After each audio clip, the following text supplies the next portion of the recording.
Okay, shall we start? Yes. Good evening. Now online, good evening. I hope it is audible, visible. Now first one is now which all topics were in news in this week? Now which all the topics were in news in this week? Now the weekly current affairs. This is about the master, the 365 course. Now under this we'll be discussing about our weekly current affairs. Now as a part of this, which all the topics were in news in this week? The first and foremost, the topic which was in this week was a news. First one we call it as India and New Zealand was a news. The India-New Zealand FTA was a news. Yes or no? First one, this has become the fastest, the FTA. What is FTA? The free trade agreement. The free trade agreement, yes, online, first one. The second major important, the topic which was in this week, the most important one we call it as the Samudra Praap. The second most important topic we call it as the Samudra Praap. Now what does this Samudra Praap means? Now what is the Samudra Praap? It's India's first indigenously developed the pollution vessel. We call it as the pollution vessel. This is our second major important topic which was the news in this week. The third major important topic, we'll see all the things one by one. What is the Samudra Praap and what is this coastal regions, all the things we'll see one by one. Now the third major important one, now recently the COP 17 of CBD has been finalized. What does the COP means? Conference of Parties 17. What does the CBD means? CBD means we call it as the Convention on Biological Diversity. Convention on Biological Diversity. Now which will be organized in a country called as Armenia. In a country called as Armenia. The most important topic, we'll see all the things. The fourth major important topic that we call it as, the most important topic we call it as, it is Antriksh Prayogshala. Now what do you mean by Prayogshala? What do you mean by Antriksh? Antriksh means space. What do you mean by Prayogshala? A laboratory. A laboratory has been established and that we call it as the Antriksh Prayogshala has been announced by we call it as in space. Announced by we call it as in space. What do you mean by in space means? In space means India Space Promotion Authorization Center. India Space Promotion Authorization Center. Authorization Center. Exactly, yes. Yes.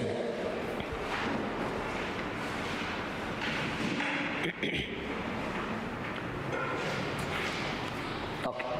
Now it is in space. Now it is, we call it as in space, India in space. Now India Space Promotion and Authorization Center, they have launched, we call it as a laboratory, that we call it as Antriksh Prayogshala. We'll see all the things. And fourth major important one we call it as, it is ILA has been launched. What is this ILA? Now, what is ILA?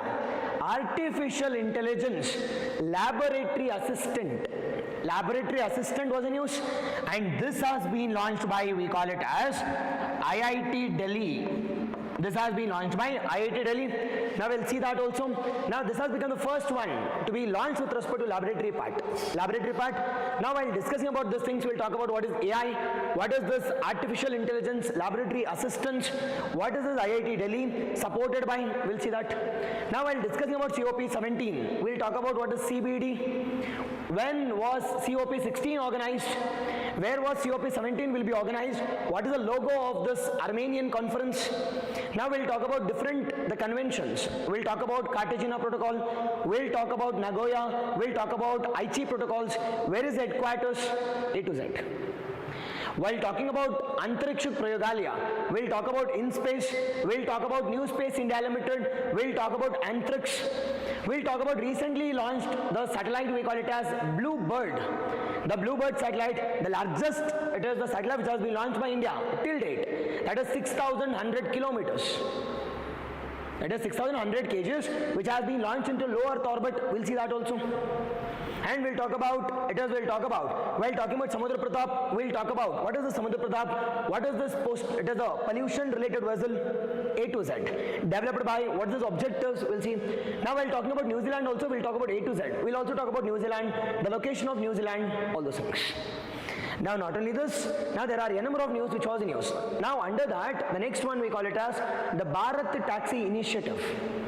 Now India's first cooperative taxi which has been launched, and that we call it as Bharat Taxi. That we call it as the Bharat Taxi. We'll talk about Bharat Taxi. Now while talking about Bharat Taxi, we'll talk about what is cooperatives, support by cooperatives, what is the objective, characteristic features, we'll see all those things. Now along with the things, we'll also talk about the recently established the Forest University. The Forest University, we'll talk about Forest University also. Now we'll talk about Aravalis. Now recently, in this context, today's morning, the central government has banned all the mining activities in Aravalis. The Save Aravali campaign, we'll talk about Aravalis, the kilometers of Aravalis, it is passes through how many countries or how many states.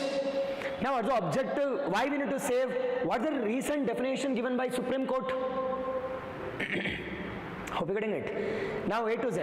And along with the things, how to conserve. Now to conserve this, what are the initiative which has been launched? We'll see all those things A to Z. Now under our Aravalis topic.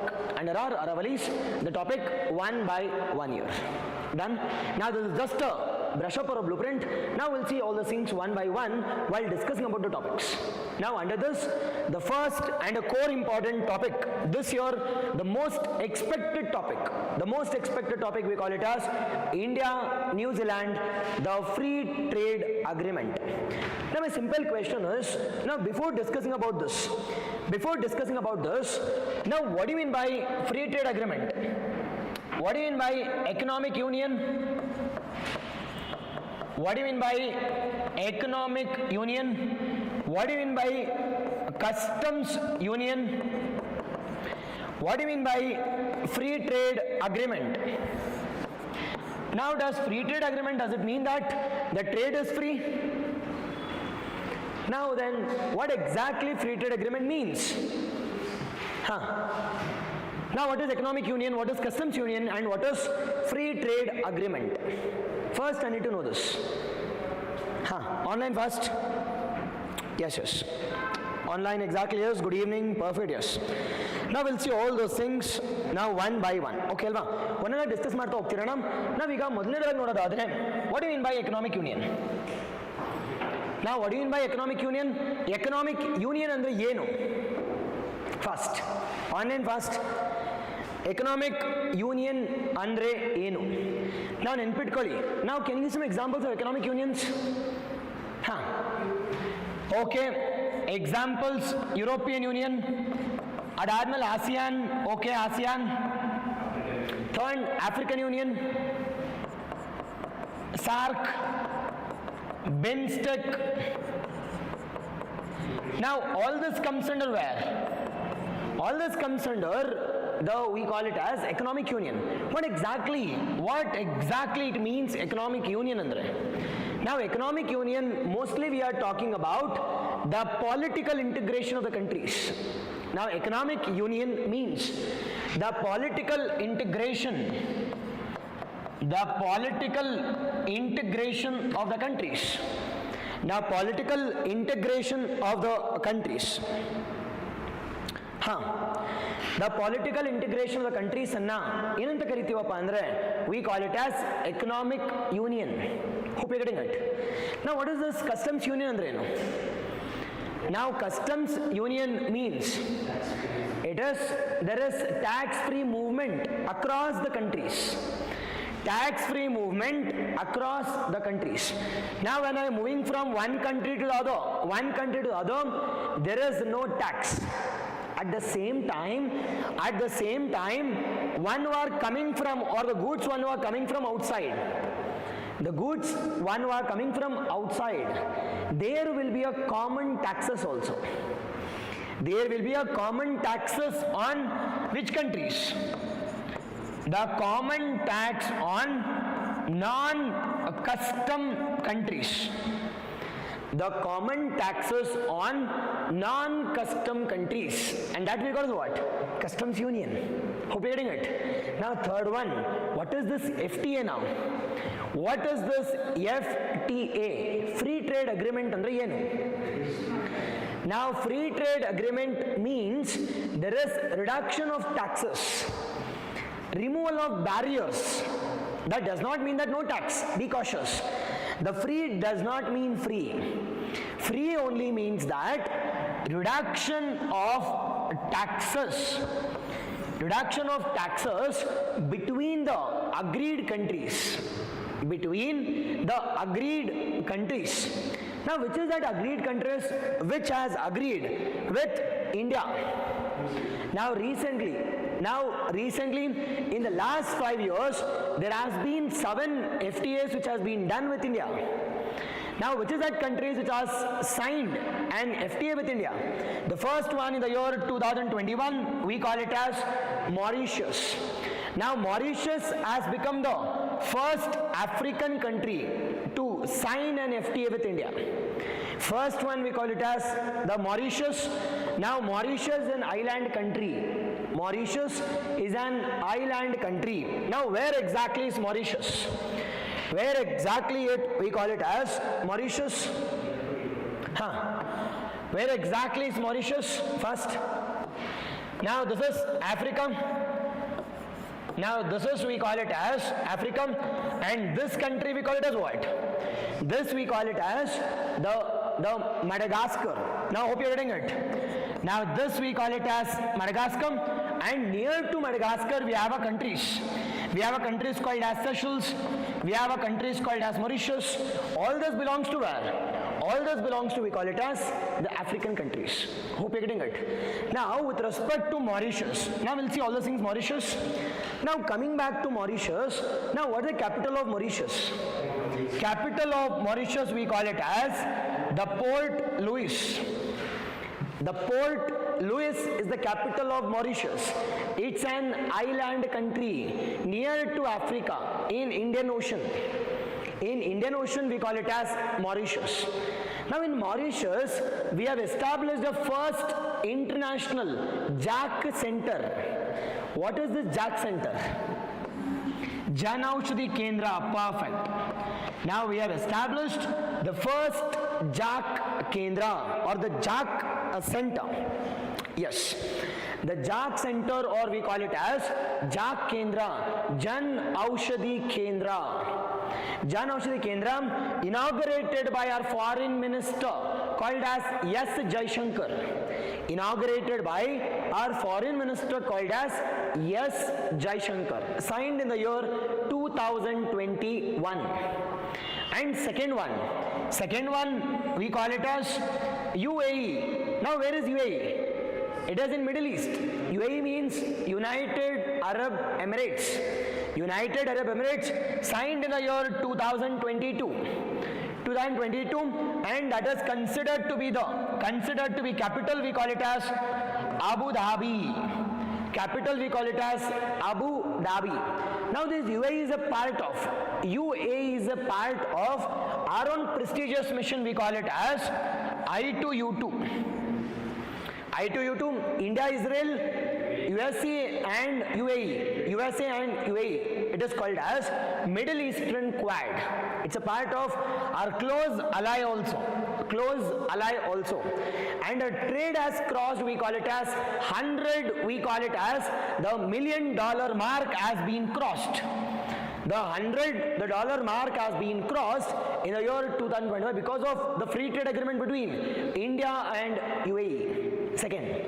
Third we call it as, we also have an FTA with Australia. Now, Australia is a continent, it's a continent as well as a country also. It's a continent as well as a country also. Now, what is the capital of Australia? It is Canberra. Capital is Canberra. It's an island country. The world's largest coral reef present in Australia. Be cautious, the Great Barrier Reef. The Great Barrier Reef, you should know this. It is Australia. We have a close ties with Australia also.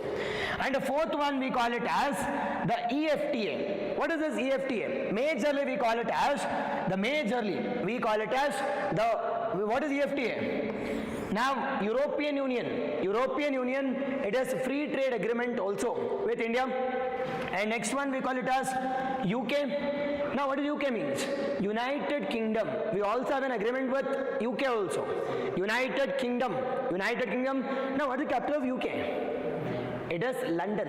Capital of UK we call it as London. And next we also have recently. Now this too has become the recent one. One we call it as Oman. When Prime Minister visited recently, we have signed, we call it as Oman, and we call it as the New Zealand. Now this too has become the recent one in the year, which year? In the year 2025 to go for an agreement. Now what is the capital of Oman? Now Oman's capital is Muscat. Where is the location of Oman? It's in West Asia.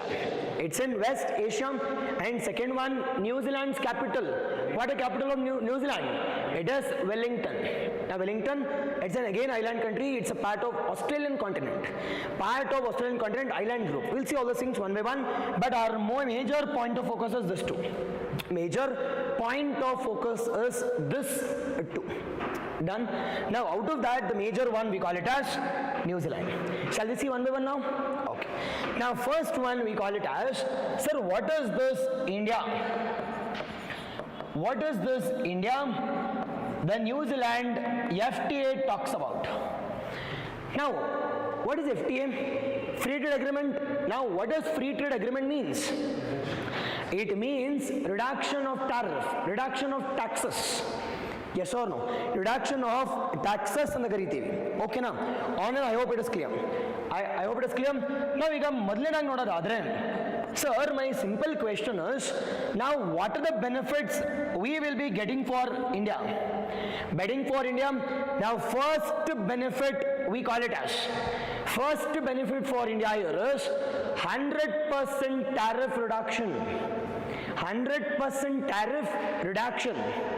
100% the tariff reduction on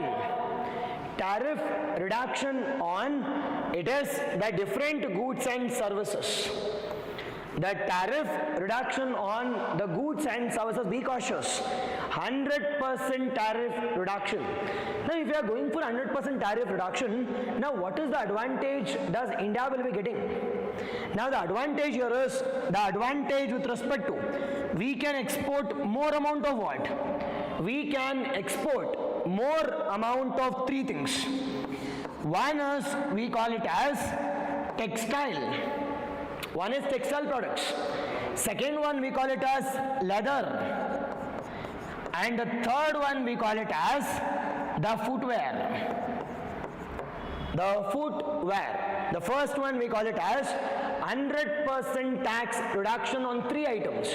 One we call it as textile items. Second one we call it as majorly, it is leather products. And the third one we call it as majorly we call it as footwear. First advantage. And the second advantage India will be getting is, now we will be getting now an investment of, we call it as the $20 billion. That $20 billion in the next 15 years. In the next 15 years, we will be getting an investment of how much? Investment of, we call it as $20 billion in the next 15 years. Second advantage. The third advantage is, we will be getting at least 5,000 visas for professionals. We will be getting at least 5,000 visas per year for professionals. Now which professionals? It can be any professional. But majorly we are targeting on the Ayush professionals. We are targeting on, now which professionals? Ayush. Now, the New Zealand has become the first country to provide, it has visa-free access for 5,000 to Ayush practitioners. First country. And the second one we call it as, this country has become the fastest, the FTA. This country has become the country to achieve or to attain free trade agreement in a faster manner. Sir, along with these things, I've already said that majorly we call it as that $20 billion the next 5 years. And we are also getting huge amount of access on textile products, on footwear, on apparels, on agriculture products. But there is a restriction from India side also to protect our own goods. Now, which is that we are protecting from New Zealand. Now, majorly we call it as the animal husbandry, dairy products. Even India is also the largest producer. At the same time, New Zealand is also the largest producer. When the milk is coming from New Zealand to India, don't you think our farmers gets impacted? Now, for that, we are protecting few industries, few sectors, and that sector which includes dairy, agriculture sector, vegetables, honey, dry fruits, all those things. Now, all those things we are going for concessions also. No concession on dairy sector. No concession on, we call it as pulses, grains, honey. All the things we are not giving any concession. Why we are not giving any concession? Because to protect our own India, to protect our agricultural farmers. Now the reason behind why India did not sign an FTA with ASEAN, why India did not sign an FTA with ASEAN, that is called as RCEP. Why India did not sign RCEP? What is this RCEP? Regional Comprehensive Economic Partnership Agreement with ASEAN. Why? The reason is our dairy sector will get impacted. Our agriculture farmers gets impacted. That's the reason we dropped that complete agreement itself. But New Zealand is so mature, they said that except this product, we will go for concession.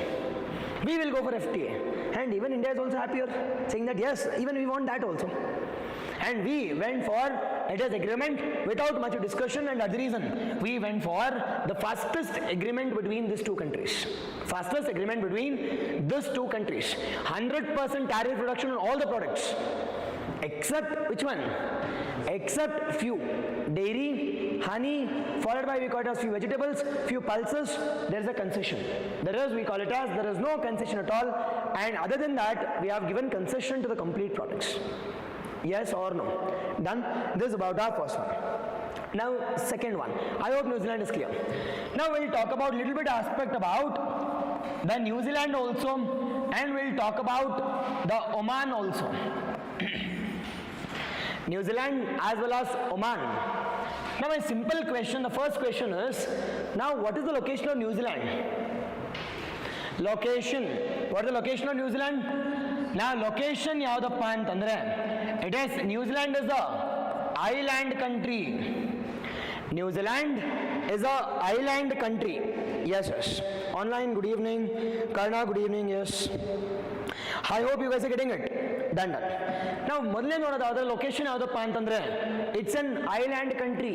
ಎಲ್ಲಿದೆಯಪ್ಪ ಅಂತಂದ್ರೆ Pacific ocean ಅಲ್ಲಿ ಇದೆ. It is present in, V call it as present in where? Pacific Ocean. Present in, we call it as Pacific Ocean. First. Second one, what is the capital of New Zealand? Now, capital of New Zealand, we call it as, it is the Wellington.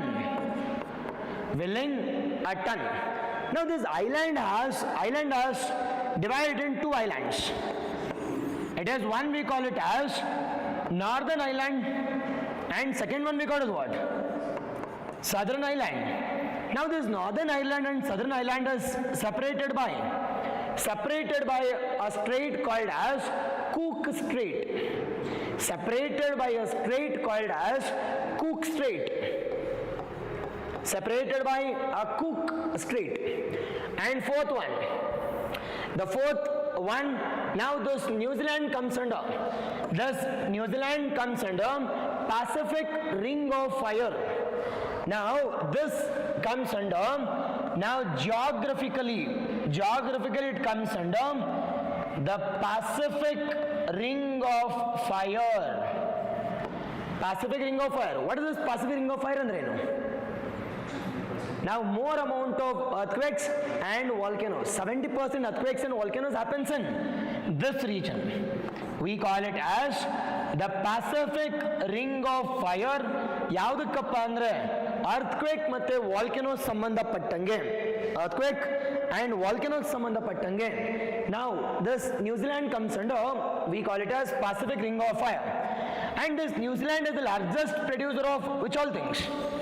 Largest producer of, we call it as the dairy products. Now we did not give any concession to the dairy products, because when we give concession, automatically New Zealand will start to export it to India and they'll start to dump to India, and that will impact whom? That will impact the agricultural farmers. Now by keeping in this mind, we have clearly excluded these items or the few items from the India-New Zealand free trade agreement aspect. Yes, this is about the New Zealand part. Second, now second one we call it as Oman. Second one we call it as Oman. Oman anta karitivi. Yes, online perfect. Yes. Now we Oman ಬಗ್ಗೆ ನೋಡೋದಾದ್ರೆ, now what is the location of Oman? Now Oman location ಏನಪ್ಪಾ ಅಂತಂದ್ರೆ, it is West Asia. Oman's capital we call it as West Asia ಅಂತ ಕರಿತೀವಿ. West Asia ಮೊದಲನೇದು. ಎರಡನೇದು, Oman's capital ಯಾವುದು? Now Muscat. Oman's capital we call it as Muscat. Oman's capital we call it as Muscat. ಎರಡನೇದು. ನಾವು ಮೂರನೇದ್ರ ಬಗ್ಗೆ ನೋಡೋದಾದ್ರೆ, the third one we call it as, now this Oman and Iran now has a narrow channel called as Strait of Hormuz. Be cautious. Now the Strait of Hormuz, where 70 to 80% of oil transportation takes place, that is present between, we call it as Oman on the one side and second one Iran on the other side. Iran's capital is Tehran. Now fourth one, now from Oman, India has got a port access. As a part of, we call it as Necklace of Diamond project. Under that project, we have got a port, a single port access. Which is that port? It is Al-Dakam port. Which is that port? We call it as Al-Dakam, the port. Al-Dakam port. Now this Oman and India, we also have, we call it as free trade agreement. Totally in the last 5 years, 7 FTAs has been signed. 7 FTAs has been signed. Yes or no? This is about the first and most important, the topic. Solve this fast.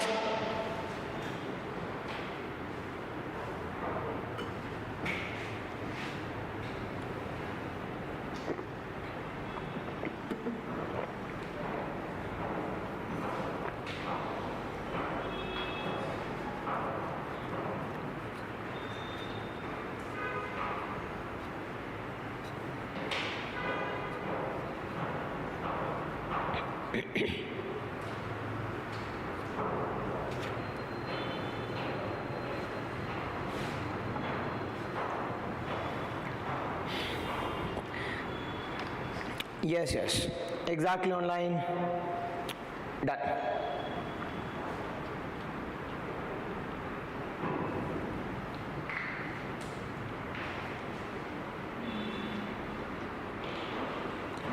Done? Okay, we're done with this? Now, okay. Now, discussing about this question, consider the following statement regarding the India-New Zealand Free Trade Agreement. For sure, this year there must be a question on this. Now New Zealand has agreed to provide zero duty access for to 100% of Indian exports. Now India, and we call it as India as exporting, or I can say India and New Zealand has $1.3 billion of trade ties. 1.3 billion the trade ties between India and the New Zealand. We have 100% of Indian export facilitate. US did $20 billion investment now into India for the next 15 years. Is it right or wrong? Now 100% yes. Second one, India has granted zero duty access to all. Now New Zealand has given 100% access. Has India given 100% access to all the products? It is no. Now except which one? Except a few products. Which is that few? Except few called as dairy, honey, vegetables, fruits, all those things. If that's the case, second option is incorrect. Third one, the agreement obligates. Does the agreement obligates? No, boss. There is no obligation. It's a mutual agreement between the two countries. There is no liability. ಮಾಡಲೇಬೇಕು ಅಂತ ಏನಿಲ್ಲ. ನಾನು ನಾಳೆ ಇಷ್ಟ ಇಲ್ಲ ಅಂದ್ರೆ I can cancel it also. All the free trade agreement, it can be cancelled easily without any obligation. If that is the case, third one is incorrect. Now ಯಾವ್ದಪ್ಪ ಇಲ್ಲಿ correct ಅಂತಂದ್ರೆ, now only one is correct. Done. This is about our first topic. Now second topic ಬಗ್ಗೆ ನೋಡೋದಾದ್ರೆ, now second topic we call it as Erivan Anomalous Blue. Now what is this Erivan Anomalous Blue? Now this Erivan Anomalous Blue, it's a butterfly. It's a butterfly species. And the logo has been announced by Armenia.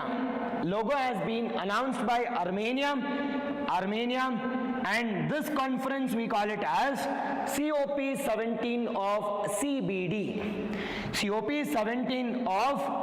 We call it as CBD. What does CBD means? Convention on Biodiversity. Where is the headquarters of the CBD? No, wrong.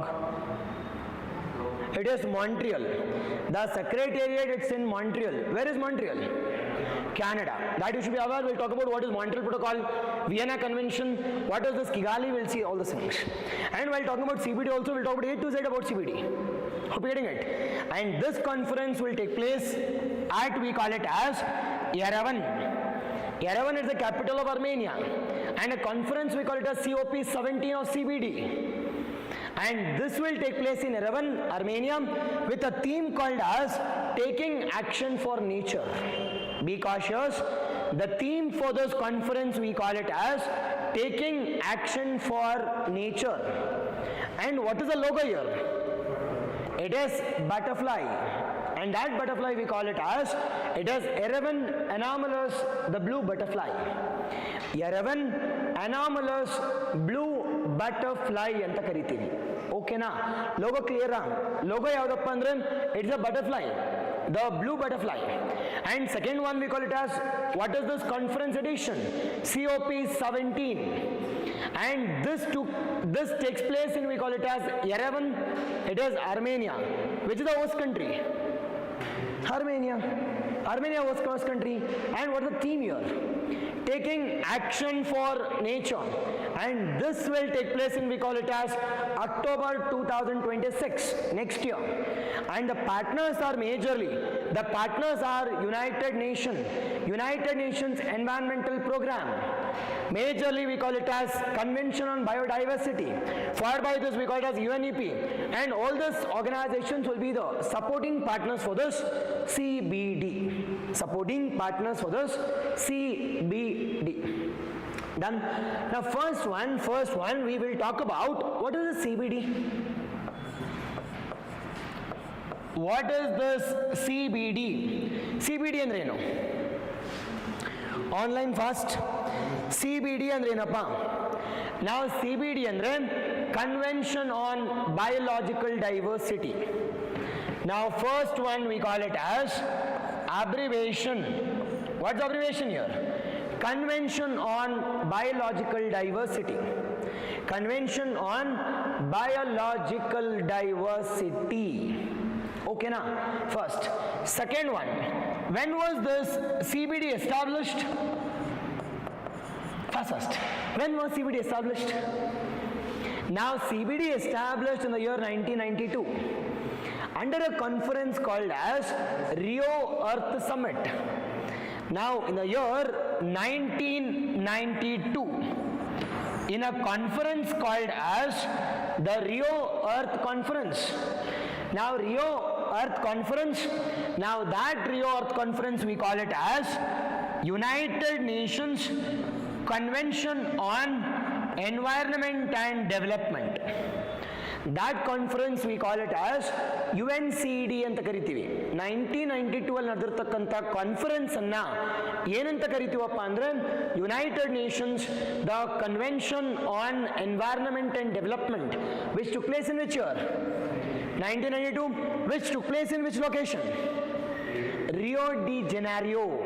Where is it? Brazil. Now which took place at we call it as the Rio de Janeiro. Rio de Janeiro. In this Rio de Janeiro, we established 3 sister organizations. We established 3 sister organizations. Which is that? United Nations Framework Convention on Climate Change. We established United Nations Framework Convention on Climate Change, UNFCCC, and ಎರಡನೇದು UNCBD, United Nations Convention on Biodiversity or Biological Diversity. ಯಾವುದು? Okay. Third one, it is UNCCD, United Nations Cafe Coffee Day. It is Convention to Combat Desertification. Yes. Now this is related to climate change, related to biodiversity, and related to desertification. Hope you're getting it. Done. Now we are talking about this. We are talking about only this. Now which we are talking about, we call it as, I have already discussed about UNFCCC. UNFCCC, the recent COP30 will take place, or took place at where? It is Brazil, Belém. COP30. 31 will take place at where? It is 31 will take place at majorly we call it as, it is the Turkey. 32? It is Ethiopia. 33? India. Yes or no? And next one coming to UNCCD. UNCCD, you should know about, we call it as desertification. Desertification, that you should know. Now the third one we call it as, now what is the objective of, we call it as UNCBD. Now the objective is 3 objectives. The objective is 3 objectives. What is that objective? What's the objective of CBD? What's the objective? We have 3 objectives. One is conservation of biodiversity. One we call it as conservation of biodiversity, and second one we call it as sustainable use of biodiversity. The sustainable use of biodiversity. Second one, we need to use it sustainably. Our economy and biodiversity should be at balance. Take an example, recent Aravallis. Now is it at sustainable balance? No. And that's the reason recently Government of India has banned all the mining projects in Aravallis, because it's not sustainable. And the third one we call it as access and benefit sharing. Whatever the benefit you are getting it from the nature, that you need to share it equally among the local people also. And that we call it as access and benefit sharing. Access and benefit sharing. Now to implement this sustainable development, now which convention do we have? Now to implement this ABS, which protocols or which convention we have? Now for sustainable development of living modified organisms, we have a convention called as Cartagena Protocol. Hope you're getting it. LMOs. Now for living modified organisms, we have a protocol called as Cartagena Protocol. We have a protocol called as Cartagena Protocol. Yes. Now we'll talk about all those things, Rachna. Yes. Now I don't know how to off that slow mode. Okay. Yes or no? That ಗೊತ್ತಿದ್ರೆ ಹೇಳಿ, at least Google search ಮಾಡಿ ಪಟ್ಟಂತ ಹೇಳಿ ನನಗೆ. Now how to off that? Third one we call it as ABS. Now ABS, what is ABS? Now what's ABS andre? Access and benefit sharing. Now for access and benefit sharing, we have a convention or a protocol called as, it is Nagoya and Aichi targets. Nagoya and we call it as Aichi targets. Nagoya and we call it as Aichi targets. So for all those things we have one or the other protocol. But what about for this? Now how to conserve biodiversity? Now to conserve biodiversity, we are organizing COPs. We are organizing COPs once in 2 years. Be cautious. Now to conserve the biodiversity, we are organizing COPs. Now COP 16 is ongoing now. Now COP 16 is ongoing up till 17th. Now COP 16 of CBD took place at where? The Kali. COP 16 took place at, we call it as Kali. Where is Kali? It is Colombia. Kali, it is Colombia. Kali, it is at Colombia. Now where is Colombia? It's a South American country. Kali. The theme of COP 16 was peace with nature.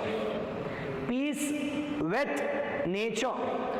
The theme here is the peace with nature. The peace with nature. The peace with nature.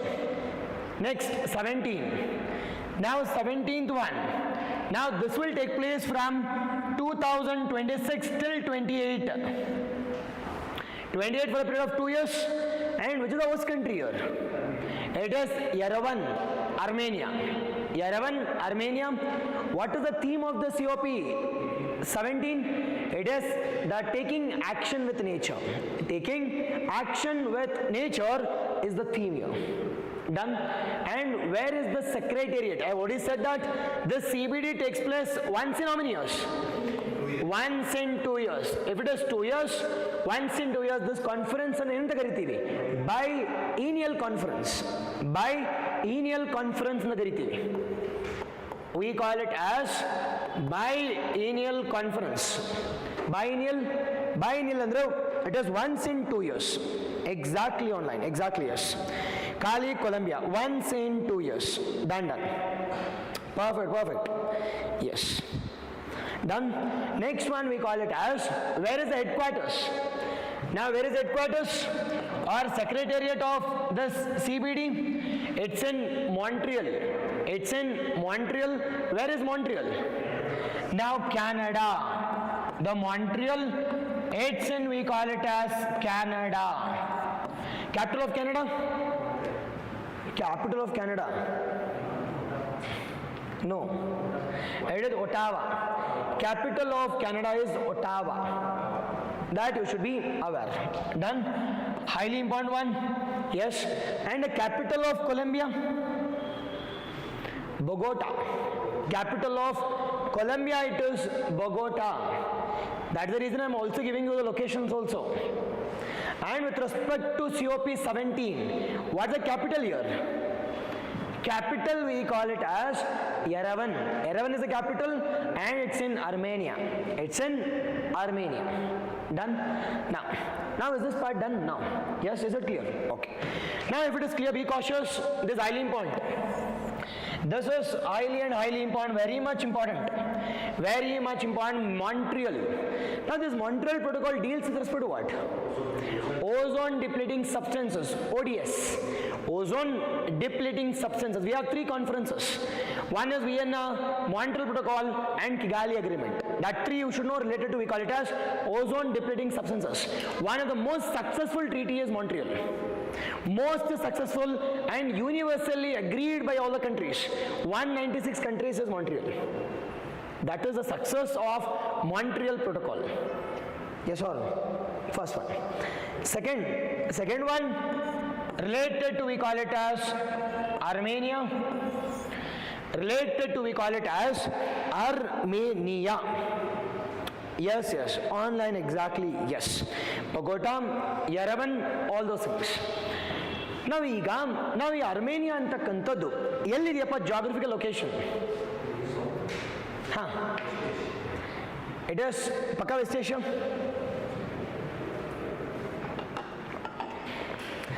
Now this Armenia is a landlocked country.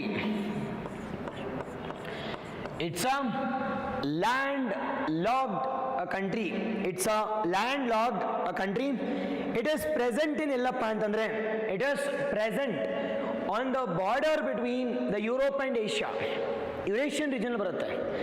It is present in a landlocked country. It is present in, we call it as Eurasia.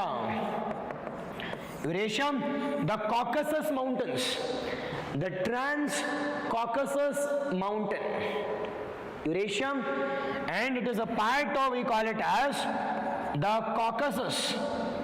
It is Caucasus, the mountains. Caucasus Mountains. Now, what's the capital of Armenia? Capital of Armenia, we call it as Yerevan. Capital of this Armenia, we call it as Yerevan.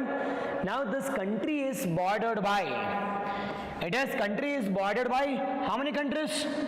5 countries. Bordered by 5 countries. Yadappa 5 country andre? One we call it as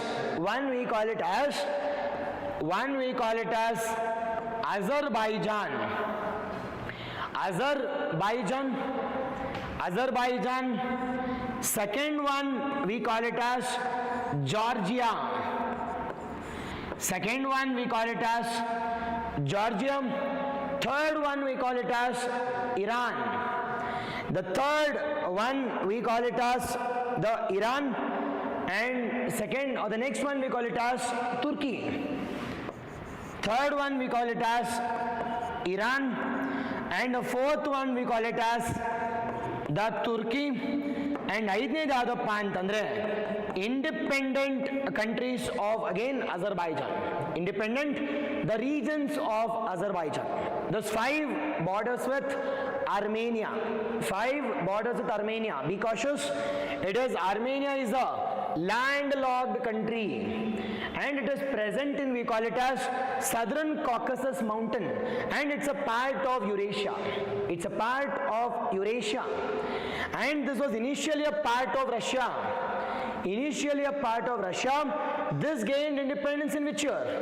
1991, after the breakdown of Russia. Now this led to creation of, we call it as, it is the Armenia, Azerbaijan. Now this Armenia is the closest country to USA. It's a closest ally of USA, whereas Azerbaijan, Iran and Turkey, they are closest to Russia. This Georgia and this Yerevan is closest to USA. Now it is closest to USA. It's an ally of USA. It's an ally of USA. You should be aware. And the next one. Now, which is the first country to announce Christianity as their official language or Christianity as their official religion? It is this Armenia. Armenia has become the first country in the world to announce which one? Christianity as the state religion, the first country to do it, the first country to announce Christianity as the state religion is Armenia. And next one, now which is the disputed the territory between Armenia and Azerbaijan?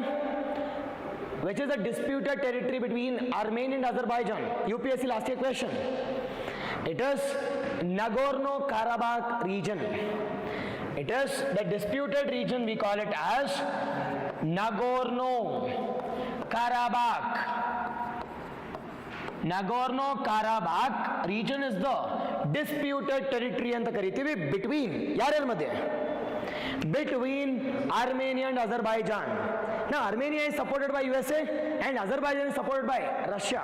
It's not actually a war of Azerbaijan and Armenia, rather it's a war of yardo, USA and Russia. Hope you're getting it. Now everywhere it's not a dispute of their own countries, it's a dispute of superiority. It's a dispute between USA and Russia everywhere. Take an example of it is 1971 Indo-Pakistan war. It was not a war between India and Pakistan, it was a war between Russia and USA. Now who should be the powerful rulers? In the same manner, recently, why everyone is attacking Iran? Does it mean that it's a war between Israel and Iran, or it's a war between Russia and USA? It's a war between Russia and USA. Adhe riti, take an example of Ukraine. Now ಇವತ್ತು news paper ಬಂದಿದೆ ನೋಡಿ, ನಾವು territories ಅನ್ನು swap ಮಾಡ್ಬೋದು ಅಂತ. ಈಗ one are interested who can buy Donbas region. Russia is interested to provide them. Crimea ಕೊಡ್ತಂತ free ಆಗಿ, ಬೇರೆ ಕಡೆ ಲ್ಯಾಂಡ್ ಕೊಡ್ಬೇಕು ಅವರು, ಸ್ವಾಪಿಂಗ್ ಅಗ್ರಿಮೆಂಟ್ಸ್. ನಾವು POK ಕೊಟ್ರೆ they will provide us Crimea, swapping agreements. We can do it. Yes or no? Now wherever we are going at, now ಯುದ್ಧ ಅಂತಕ್ಕಂಥದ್ದು ನಮ್ಮಿಬ್ಬರ ಮಧ್ಯೆ ಅಲ್ಲ, rather it's a war between the superior powers. That superior power we call it as Russia and USA. Russia and USA ಅಂತ ಕರಿತೀವಿ. Yes or no online. ನಾವು ಈಗ ನನ್ನ ಮೊದಲನೇ ಪ್ರಶ್ನೆ ಏನಪ್ಪಾ ಅಂದ್ರೆ, it is Nagorno Karabakh disputed region, okay. But ಇವೆರಡರ ಮಧ್ಯದಲ್ಲಿ ಒಂದು ಇಟ್ ಇಸ್ ಹ್ಯುಮ್ಯಾನಿಟೇರಿಯನ್ ಕಾರಿಡಾರ್ ಇದೆ. Humanitarian corridor, and that humanitarian corridor we call it as Lachin corridor anta kariತೀವಿ. That humanitarian corridor, perfect online, yes, that corridor we call it as Lachin corridor anta kariತೀವಿ. That corridor we call it as Lachin corridor. Lachin corridor. ನಾವು ಈ ವರ್ಷ question ಕೇಳಿ ನಾನು Armenia ಬಗ್ಗೆ. Lachin corridor, highly and highly important one. Yes or no? Yes. This is about related to, we call it as Armenia. Third, the next one about logo. Now what was the logo? Now logo was Erivan Anomalous Blue anta kariತೀವಿ. Erivan. Now this Erivan means this butterfly, it is present in where? Only in the capital of Armenia, Erivan. Hope you're getting it. Now Erivan, anomalous means we call it as it has not been identified for a long time. And why it is blue? Because the color of the butterfly is blue in color. Hope you're getting it. Done. Now we'll see all the things one by one here. Now coming back to the logo. Now logo of the CBD was, we call it as, it is the Erivan Anomalous Blue, or it is also called as the blue butterfly. It is also called as blue butterfly. First. Second one, what is the habitat of this butterflies? What is the habitat of this butterfly? What's the habitat? Now the habitat of this butterfly, normally butterfly lives in grasslands. ಹುಲ್ಲಿರ್ತಕ್ಕಂಥ ಪ್ರದೇಶಗಳಲ್ಲಿ ಇರ್ತವೆ. ನಾವು ಇದ್ರದ್ದು habitat ಏನಪ್ಪಾ ಅಂತಂದ್ರೆ, yes, online exactly yes.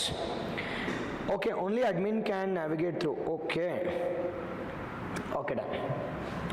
It is habitat ಯಾವುದು ಅಂದ್ರೆ, it is grasslands. Now these grasslands are present at a height of, we call it as the 1000 to we call it as the 2200 meters in the southern Caucasus mountains, with the height of 1000 to 2200 meters, the height of Caucasus mountains. Caucasus mountains, second one. Now third, if the habitat is fine, now it is distributed in which all regions? LL present ideyappa idu? Online first, LL present ide. Now it is endemic to which one? Endemic to Erivan. Endemic to a city of Erivan. Ashte. Endemic to a city of Erivan. Endemic to a city of Erivan. Endemic to a city of endemic andre? Now al matra irutte innellu iralla. Yes or no? Endemic to we call it as city of, we call it as Erivan. Endemic to a city of Erivan, it is present only in that location. Mattellu iralla antadanna endemic anta karitivi. Yes, third. Now fourth one. The fourth one we call it as, what is the fourth one? Now fourth one we call it as, sir, what is the IUCN status? What is the IUCN status?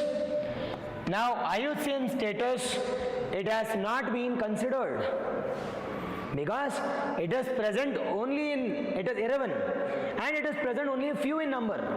But this Armenia considers this as endangered.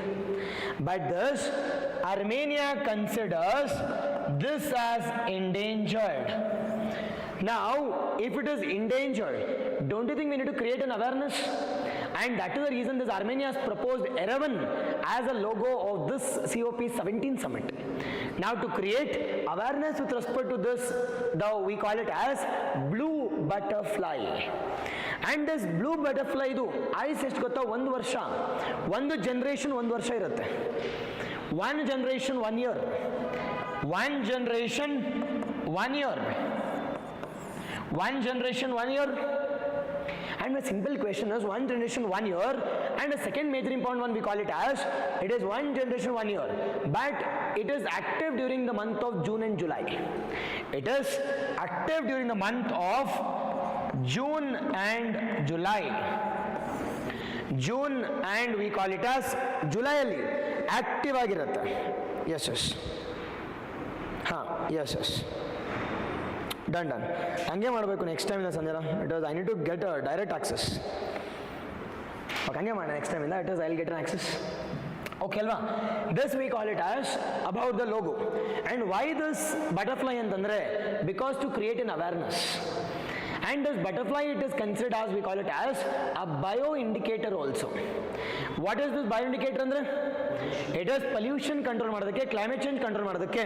It is acting as, we call it as bio-indicator also. It's acting as bio-indicator of the grasslands. Bio-indicator of grasslands. Exactly online. Done. ಇಷ್ಟು major ಆಗಿ ನಮ್ಮ CVD ಗೆ ಸಂಬಂಧಪಟ್ಟಂಗೆ, convention ಸಂಬಂಧಪಟ್ಟಂಗೆ, ಅದೇ ರೀತಿ ನಮ್ಮ ಅರ್ಮೇನಿಯಾಕ್ಕೆ ಸಂಬಂಧಪಟ್ಟಂಗೆ we have discussed each and everything also.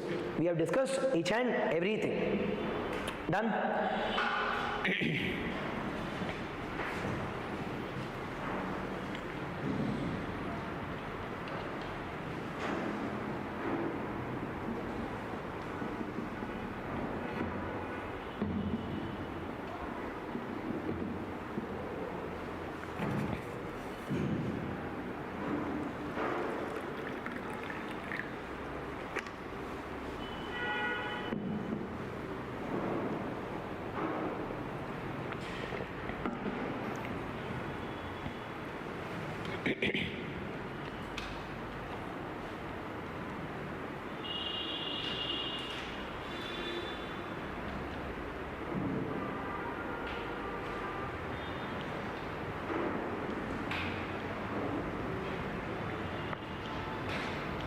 Done?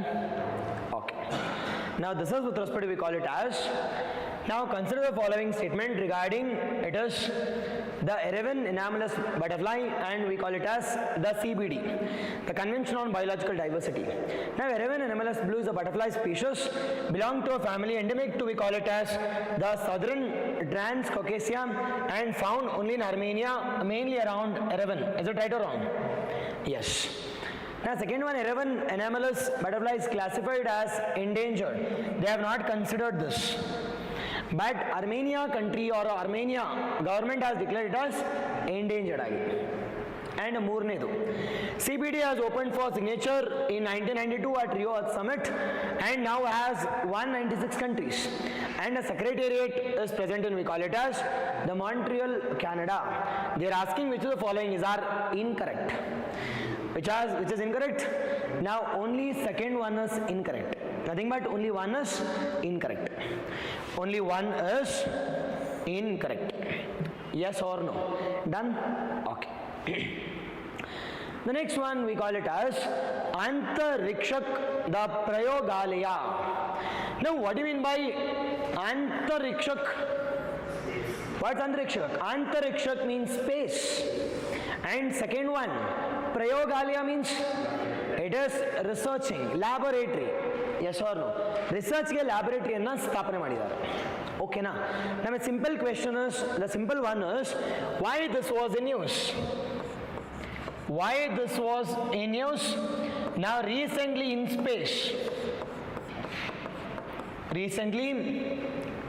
space, as announced that they will be establishing at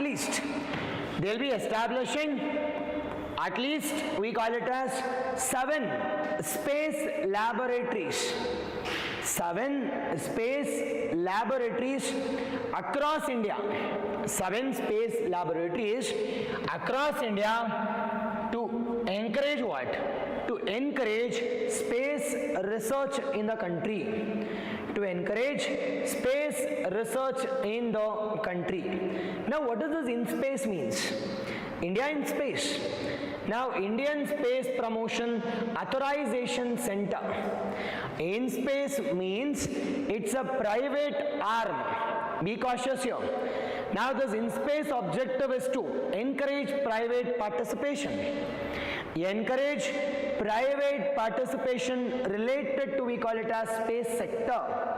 Related to space sector, we have established a Prayogshala. Yes, exactly. Armenia considers as endangered but not IUCN. Be cautious. International Union for Conservation of Nature. That you should be aware. Now IUCN established in the year 1948. International Union for Conservation of Nature. And second one, IUCN Red Data Book, it has been released since 1960-63. Be cautious. And second one, it is Red Data Book is released by IUCN since 1963, not since inception. Moornedu, what type of body antandre? Non-governmental organization. And fourth one, headquarters is present in, we call it as Gland, Switzerland. Yes or no? Done. See, in such manner you should know each and every question or the sub-words, you should have some 3 to 4 points. If that's the case, no one can touch you literally with a static or current affairs. Now, is IUCN a static or current affairs? Static, boss. Now, is Cartagena Protocol static or current affairs? Now, static. What about Montreal Protocol? It is static. Hope you're getting it. When you don't know the static automatically, it is current affairs also becomes difficult. Now, it is, you cannot read it simultaneously or you cannot read it separately also. But you need to read one after the other, one after the other, one after the other. When you're reading current affairs, static. When you're reading static current affairs, static, current affairs, static. Hope you're getting it. Now minimum they are asking 30 questions. Be it any examination, minimum 30 questions out of 100 questions will be from my subject, current affairs. Highly riskier, highly scoring and highly profitable also.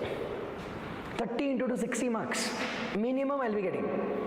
When you are confident with respect to current affairs, no one can touch you literally with respect to the static also. How do I was? He recent nodi winter session naditide alva. ನಾವು winter session ನಡಿಬೇಕಾದ್ರೆ ನನಗೆ static ಗೊತ್ತಿಲ್ಲದೆ current affairs ನಾನು ಏನು ಓದಬಲ್ಲೆ? I cannot. Now without knowing about the conventions, without knowing about the sessions, what can I read anything? I need to know. It is session ಬಂದ ತಕ್ಷಣ ಗೊತ್ತಿರಬೇಕು. Now how many sessions are we mentioned in constitution? How much are we followed with respect to as a convention? Constitution ಎರಡೇ ಇರೋದು. As a convention we are following 3. Under that the last session is winter session. First session is budget session. Hope you're getting it. Now ನಮ್ಮ ಸಂವಿಧಾನದಲ್ಲಿ ಇರ್ತಕ್ಕಂಥ ಎರಡೇ. The gap between 2 sessions should not exceed. It is 6 months. ಅಂದರೆ ಎರಡಿದ್ರೆ ಸಾಕು. But as a convention we are following 3. Winter session, budget session, and we call it as monsoon session. You need to know the basics. And you should know about what is bill, what is draft, what is act. Now which ministry has an authority to handle all the bills? Money bill, followed by we call it as private bill, public member bill, constitutional bill. Yes or no? As soon as you know the bill introduce ಮಾಡಿದ ತಕ್ಷಣ pass ಆಗೋದು ನಿಮ್ಗೆ ಗೊತ್ತಾಗಬೇಕು ಯಾವ bill ಅಂತ. Yes or no? See, assent ಸಿಗೋಕ್ಕಿಂತ ಮುಂಚೆನೇ I have discussed in last week. ಪಕ್ಕಾ ಸಿಕ್ಕಿಲ್ಲ ಅಂದರೆ ಗೌರ್ಮೆಂಟ್ ಬೀಳುತ್ತೆ. The government won't take much risk. ಪಕ್ಕಾ ಪಾಸ್ ಆಗೋದು ಮಾತ್ರ ಇಂಟ್ರೊಡ್ಯೂಸ್ ಮಾಡ್ತಾರೆ. They will pass for sure. If not, it's an embarrassment for Prime Minister Modi. And that's the reason they passed within a second VBG Ram, and they have also passed insurance, they have also passed Shanti bill also. Now it's an act. Yes or no? Now once it is an act, when will it come to in effect? It's again decided by government. You should know all those basics with current affairs. When you know current affairs, you will also know basics. When you know basics, you will also know current affairs. This is two sides of the same coin. It cannot exist one without other. ಎರಡು ಒಟ್ಟಿಗೆ ಹೋಗ್ತಿರುತ್ತೆ. And that is reason I always say that it is read. See, whatever I'm teaching, there is no replacement for newspaper. ನಾನೇ ಬೋಲ್ಡಾಗಿ ಹೇಳ್ತಾ ಇದ್ದೀನಿ. There is no replacement for newspaper. But everything is not given in newspaper. No one will mention you about CBD, the basics, Cartagena Protocol, but that we need to do. But the concept of the logo has been revealed by Armenia, called as it is Erivan Anomalous Blue or Blue Butterfly. Done. Then you need to create a story if there. Nothing but butterfly story. What is butterfly? What is Armenia? What is this Armenia concept? What is about CBD? What is this concepts? Hope you're getting it. Every year there will be a question on CBD. Every year there will be a question on UNFCC. Every year there will be a question on, it is a concept called as COPs. ಕೇಳಿ ನಾನು. Yes or no? See, such things you should know. When you know static current affairs is the static. Yes? Okay. Next one. The next one we call it as done. Exactly, yes. Next one, the news. Now in space, Indian Space Promotion Authorization Center has announced that they'll be establishing at least 7 in different 7 zones across India, one each in one zones. Now it is launched by which department? Department of Space. Which ministry?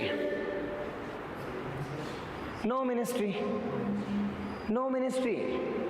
Department of Space directly comes under our Honorable Prime Minister Narendra Modi. Comes under Prime Minister Modi. There is no ministry, there is a department of Space. Under this department, the implementing arm is what? Implementing arm is in space. I have already said that. What's the object of this in space? Encouraging private participation.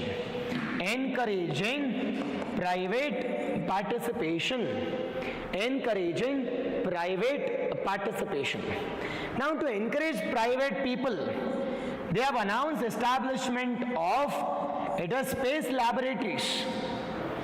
Encouraging of the space laboratories across India.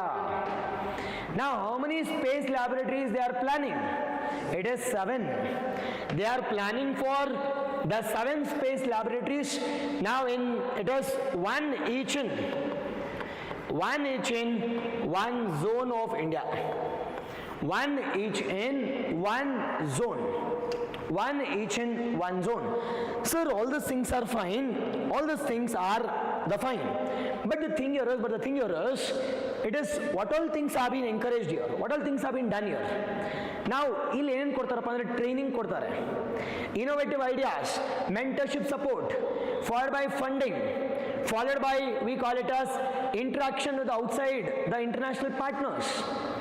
All these things is being done not only for the academic institutions, it is for the outside people also. Be cautious here, it is one of our interests to have a research in space. They have been provided mentoring support, research support, followed by we call it as funding, followed by interaction, followed by support, followed by training. Everything has been provided. But I need to get what objective? Space related technologies you need to develop. You need to develop space related technology. That is my single goal. For that, I am establishing 7, we call it as, it is Antriksh, the space stations, or we call it as Antriksh Prayogshala. Yes or no? Now sir, for this, how much money is being, funding is being provided for each laboratory?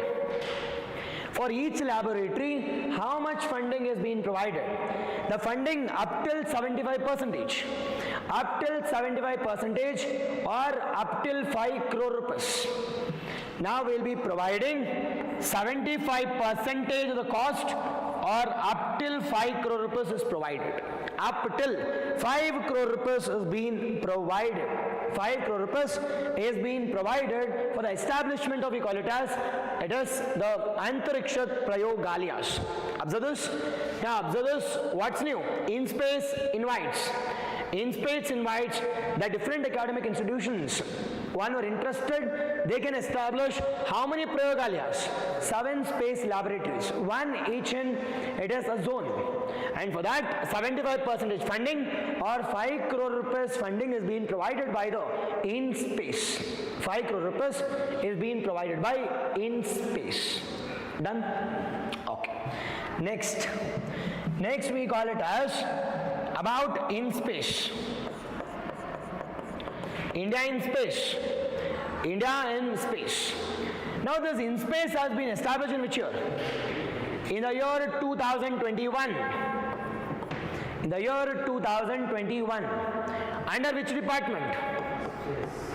Department of Space directly comes under Prime Minister of India. Directly comes under Prime Minister of India. What's the objective? No, the objective ಏನು? ನಾವು ಇದ್ರ objective ಏನಪ್ಪ ಅಂದರೆ ನೀವು ಏನಾದ್ರು ಮಾಡ್ಕೊಂಡು sorry private encourage ಮಾಡಿ ಅಂತ.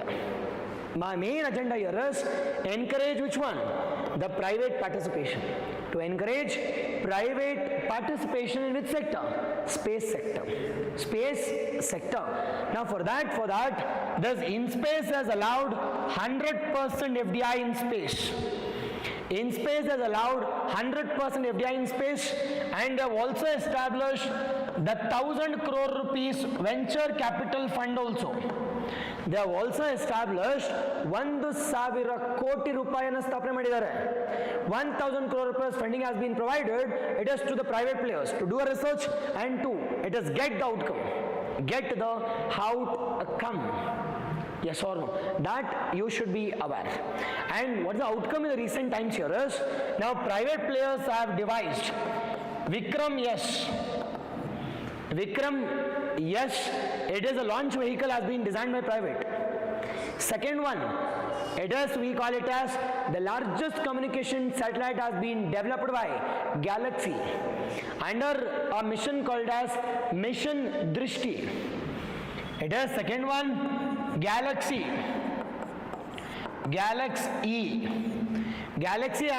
they are developing a largest communication satellite with a weight of 160 kgs. With a weight of 160 kgs under a mission called as the Mission Drishti. Under a mission called as Mission Drishti. Yes, online, exactly. Mission Drishti. Done. This is about our InSpace. India in space. India in, we call it as the space. Done. Okay. We have discussed everything. Solve now.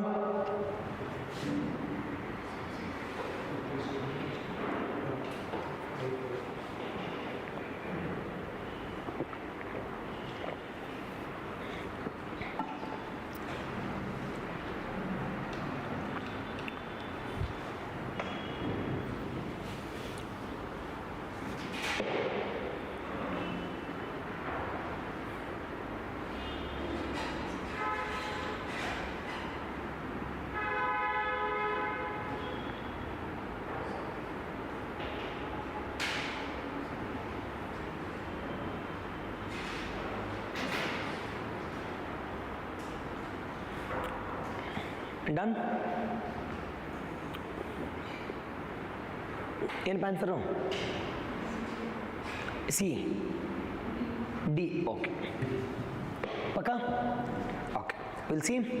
Now, with respect to, we call it as, consider the following statement regarding, we call it as, regarding, it is Antriksh Prayogshala or Space Lab Initiative. Now, Antriksh Prayogshala is the first of its kind. Obviously, yes, first of its kind, because in space ಸ್ಥಾಪನೆ ಮಾಡಿದ್ರೆ 2021 ಅಲ್ವಾ. First of its initiative. Now, to establish, we call it as, to establish the state of art, the space laboratory in selected academic institutions. How many? It is 7. Now, second one, under the scheme, in space provides 100% funding. No. How much? 75% funding, or it is also called as what? Up till we call it as 5 crore rupees. 5 crore rupees. Now, and the laboratories will be accessible to the non-government entities, to the academic collaboration also. It is except that everything is correct. Now, which of the following is are correct? Now, which is correct here? It is A only is correct. Yes or no? Done? It is major, you should know. ಯಾಕೆ D ಅಂದ್ರಿ? Y?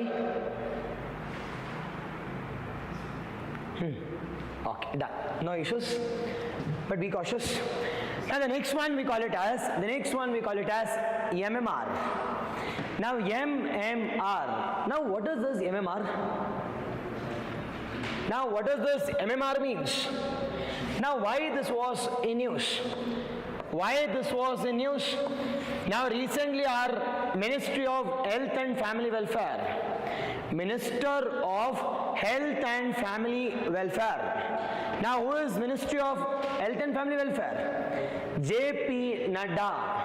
JP Nadda has said that our institutional deliveries has increased to what? 89%. From 79% it has been increased to, we call it as 89% in the last 10 years. In the last 10 years.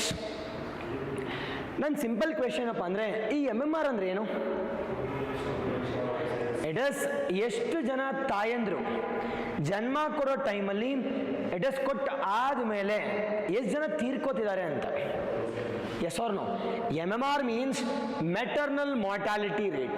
MMR means we call it as, first one we call it as abbreviation, maternal mortality rate. Maternal mortality rate. Online, be cautious, MMR, maternal mortality rate also. Yes, mission Drishti. I have discussed already. It is Q1 of, we call it 2026. They'll be launching a communication satellite, the private, largest developed private players. And they'll be launching in the Q1 of 2026. Then we'll see. Now, what is this Bluebird Block 2 initiative? Now, is the satellite belongs to India? Now, Bluebird satellite ಮೊದಲೊಂದು ಸಲ launch ಮಾಡಿದ್ವಿ, ಇವಾಗ ಒಂದು ಎರಡನೇದು. Now, is that satellite belongs to India? Simple question boss. ಅಷ್ಟು ನ್ಯೂಸಲ್ಲಿ ಇತ್ತು. ಹಾಂ, online.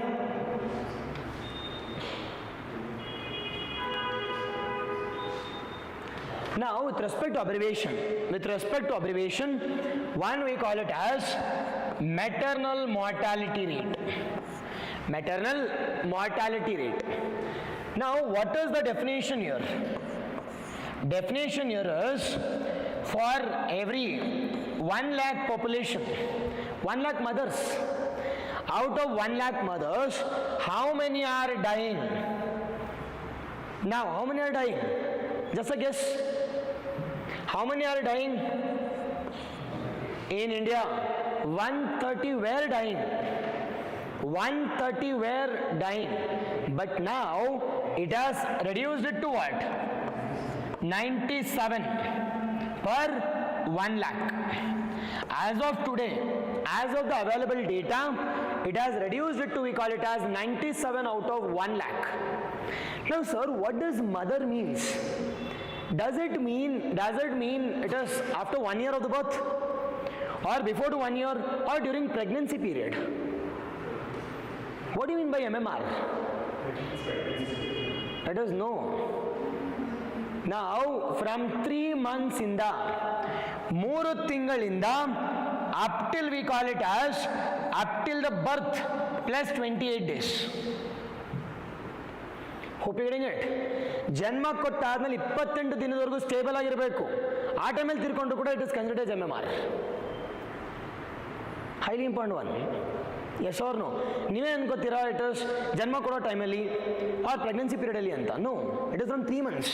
Pregnancy confirm ಆದ ತಕ್ಷಣ up till the birth and plus we call it as 28 days. 28 days ಇದನ್ನ ವಿ ಕಾಲ್ ಇಟ್ ಈ ಪೀರಿಯಡಲ್ಲಿ ತಾಯಿಯಂದ್ರು ತೀರ್ಕೊಂಡ್ರೆ that we call it as MMR, maternal mortality rate. Many of them will die in this period because of loss of blood, because of we call it as lack of adequate treatment, lack of adequate hospitalities. The women will die or the pregnant people will die. But now our minister has clarified saying that our institutional delivery has increased it to 89%. What exactly it means?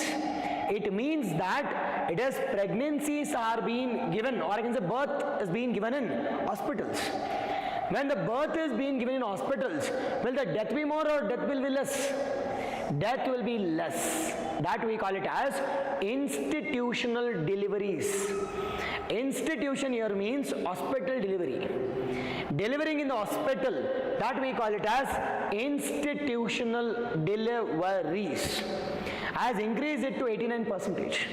If that's the case, automatically our MMR has also been reduced to 97 out of 1 lakh. But what is the SDG target by 2030? 70. We need to achieve it to 70. But Karnataka has achieved this. But Karnataka has achieved less than 70 also. Not only Karnataka, there are, it is the few states. There are few states who have achieved less than 70 also. First one is Jharkhand. First one, surprising factor is Jharkhand. Jharkhand has 56 deaths. First one is, we call it as Jharkhand. But we think that okay, IAS irbodu illi anta. But Jharkhand already 56 ide ashte. 56 out of 1 lakh. Second one, we call it as Karnataka, Maharashtra, Kerala, Tamil Nadu, Telangana, Andhra Pradesh, Goa. All the things comes in except Jharkhand bittu, all the southern states. Except Jharkhand, all the southern states comes under South India. Now which has achieved the target of less than 70 also. Less than 70 also. That is, we call it as MMR. MMR. Yes. The Karnataka's MMR is 69. 69. That you should be aware exactly. Remember it as in and around 70. In and around 70 also. Done? Yes. This is majorly we call it as the related to MMR. Sir, my simple question is, now to go for institutional deliveries. Now what all initiative we have in India? It is first one, we call it as the pregnant ladies will be provided 5,000 rupees per children. 5,000 rupees is being provided under, we call it as Pradhan Mantri Matru Vandana Yojane. Nothing but for the Matru, we are giving some Vandana, the welcome things. Matru Vandana Yojane. And this central government provides 5,000 rupees. 5,000 rupees for the loss of jobs during this pregnancy.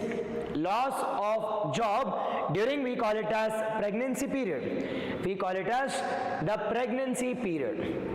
Second, we have JSY, Janani Suraksha Yojane. Second one, we call it as Janani Suraksha Yojane. Janani Suraksha Yojane. Janani Suraksha Yojane. JSY.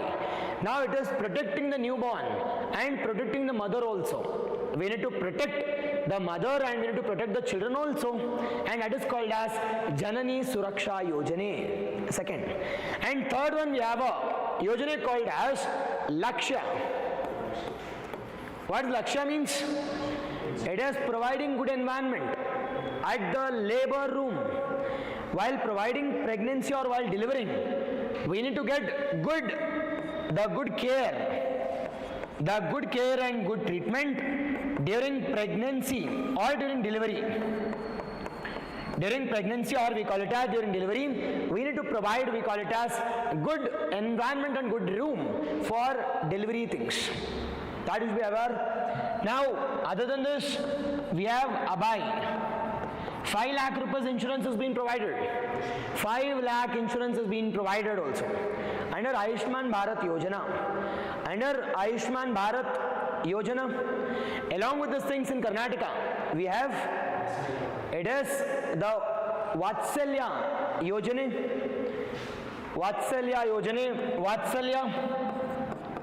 In Karnataka, we have Vatsalya Yojana. We have, we call it as Matru Chaitanya Yojana. Matru Chaitanya.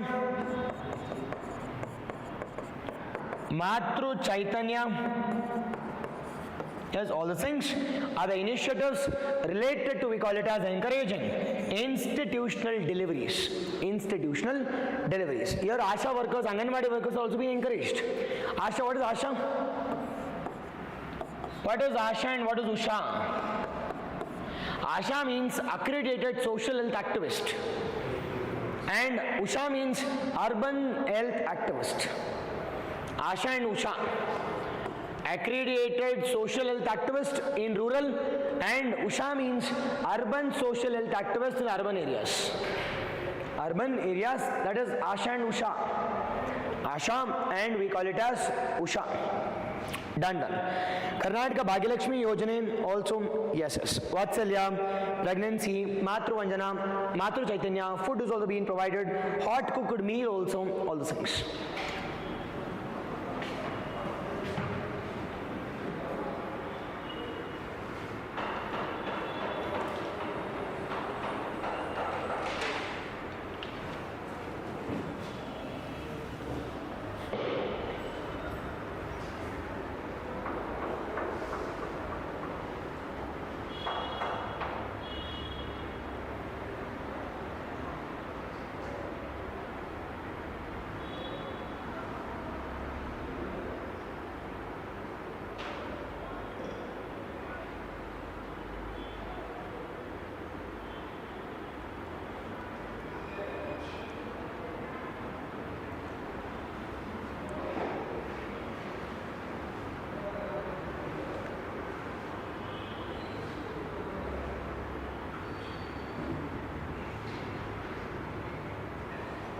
Done? Okay, what done for this? A, Paka? D, okay, Paka? Okay. Now India has achieved a sustainable development goal of reducing MMR now to less than 70 per 1 lakh. I have already said that only few states have achieved that. Majorly South India plus we call it as Jharkhand. South India plus Jharkhand, this is official data which has been given by the JP Nadda ministry itself. Live birth by 2030 due to rise in institutional deliveries. First one is incorrect. Second one, maternal mortality is defined as number of maternal deaths per 1 lakh. It's not per 1,000, it is 1 lakh population. 1 lakh population we had 130. We had 130. Now we have reduced it to 97. Now we are having a target to reduce it to what? 70. That is the target by which year? By 2030, 2030. By the year 2030, we need to achieve a target called as, it is less than 70 maternal mortality death by, it is 1 lakh population. 1 lakh population, and the answer is, we call it as D. It is A is incorrect and reasoning is correct. R is correct and answer is, we call it as D. Done? This is about the second one. Now third one we call it as MTB VAC. What is MTB VAC? It is Mycobacterium tuberculosis. Mycobacterium tuberculosis, the vaccination. Now be cautious here. Now this BioFabry. Now BioFabry, it's a Zindal group. BioFabry is a part of Zindal group. It's a part of, we call it as Jindal group, and the Jindal group it's present in, we call it as Spain. It's not Jindal. Jindal it's present in India. Now Jindal, they are famous for steel, iron and steel. But this is Jindal, Z. Jindal group, they are present in Spain. And under this, the part called as Biofabri. Biofabri, and we call it as Hyderabad based Bharat Biotech. Hyderabad based Bharat Biotech. There's Biofabri and Bharat Biotech, Hyderabad based Biotech. They have gone for an agreement to produce a vaccination against TB. To design or to produce a vaccination against TB, and they are transferring the technology. They are transferring a technology to whom? They are transferring a technology to, we call it as Bharat Biotech. We call it as Bharat Biotech. And this Bharat Biotech is present in where? Bharat Biotech is present in, we call it as Hyderabad. Bharat Biotech, it is present in Hyderabad. Now both these are signed an agreement to share the technology. To share that technology, and Bharat Biotech will be providing or will be designing a vaccination. Sir, my simple question is, why we have gone for a signature when we already had a vaccine? We have a vaccine. Now, which is the vaccine we have with respect to the TB? Which is the vaccine we have against TB? That we call it as BCG vaccine. Yes or no, boss? Now this BCG vaccination, be cautious that BCG vaccination is only protective against the children's. But this we call it as MTB vaccination. It's the world's first and the world's only live attenuated vaccine anta kariತೀವಿ. ಏನು ಗುರು ಇದು live ಅಟ್ಯೂನೇಟೆಡ್ vaccine ಅಂದ್ರೆ ಏನು? Online ಬೇಗನೆ? Yes yes. Rakesh good evening. ಯಾಕೆ late? Good evening. Online yes done. Why late? Okay, ಬೇಗನೆ ಬರಬೇಕಲ್ವಾ? It is majorly we call it as it's the world's first live attenuated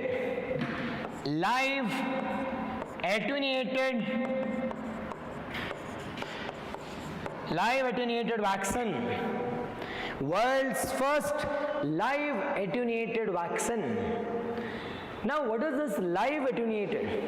What is inactivated and what is live? Now in vaccines, be cautious here. In vaccine we have two things.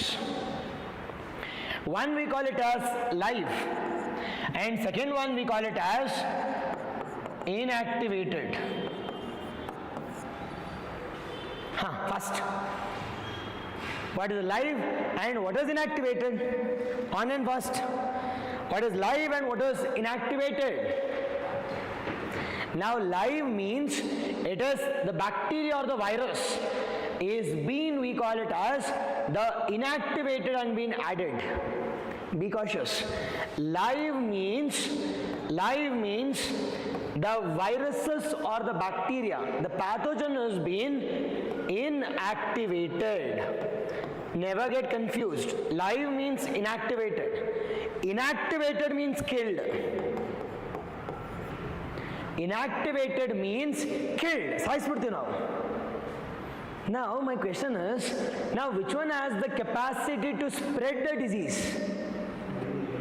Live. Live has the capacity to spread the disease, but it gives immediate protection.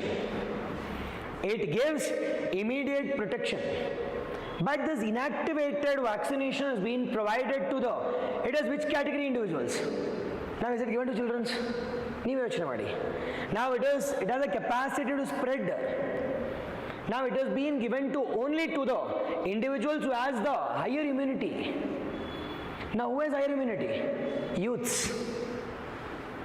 Now this vaccination will be provided to, we call it as youths. But already we have BCG vaccination for children. But when we give it to youths, done the game. But when we go for inactivated, it is safe, but it gives lesser protection. It gives lesser protection. Take an example of COVID vaccination. Now which one is live and which one is inactivated? Now COVID shield is which one? Covaxin is which one? It is COVID shield is this. COVID shield is this. COVID shield. It gives sudden immunity, but if it is being given to the individuals when we are having lesser immunity, it has the potential to spread. But if a person is having lesser immunity, we need to go for inactivated. And examples of inactivated, we call it as Covaxin. We call it as Covaxin.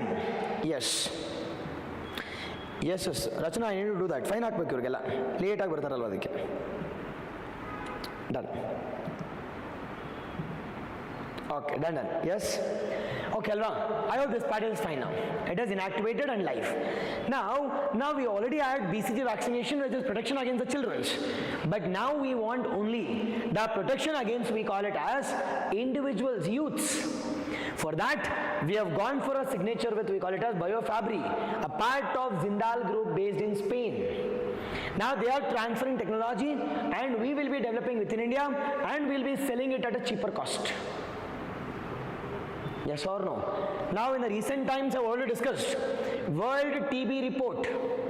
Under that World TB report, our TB cases have come down by 21%. Yes or no? But it is at the world level, India is the largest TB, it is hub also. 25% of cases are present in India. To reduce that, we are going for vaccination. I hope you are getting it. Yes, done? Okay. Second one with respect to TB. Now with respect to TB, now TB means tuberculosis. TB means tuberculosis, abbreviation, tuberculosis. Second one caused by bacteria. Caused by bacteria, we call it as Mycobacterium tuberculosis, MBT, Mycobacterium tuberculosis. Third, now it is spread via how did it spread agate? Online, how did it spread agate? Now it's from air to air, airborne. It is airborne. Airborne anta kariತೀವಿ from droppings. Now ಗೊಂಡೆಯಿಂದ ಆಗಿರಬಹುದು, droppings ಇಂದ ಆಗಿರಬಹುದು, from we call it as saliva, the bacteria spreads. From we call it as airborne. Airborne. After this ಯಾವುದಕ್ಕಪ್ಪ impact ಆಗುತ್ತೆ? Now it can be pulmonary or it can be other also. Lungs impact ಆಗಬಹುದು or it can be extra pulmonary also. Normal lungs ಕೆಮ್ತಾ ಇರ್ತಾರಲ್ಲ, ಕೆಮ್ತಾ ಇದ್ರೆ it is TB ಬಂದಿದೆ ಅಂತ. ಒಂದು ವಾರ ಕೆಮ್ಮಿದ್ರೆ ಮುಗೀತು, TB confirm.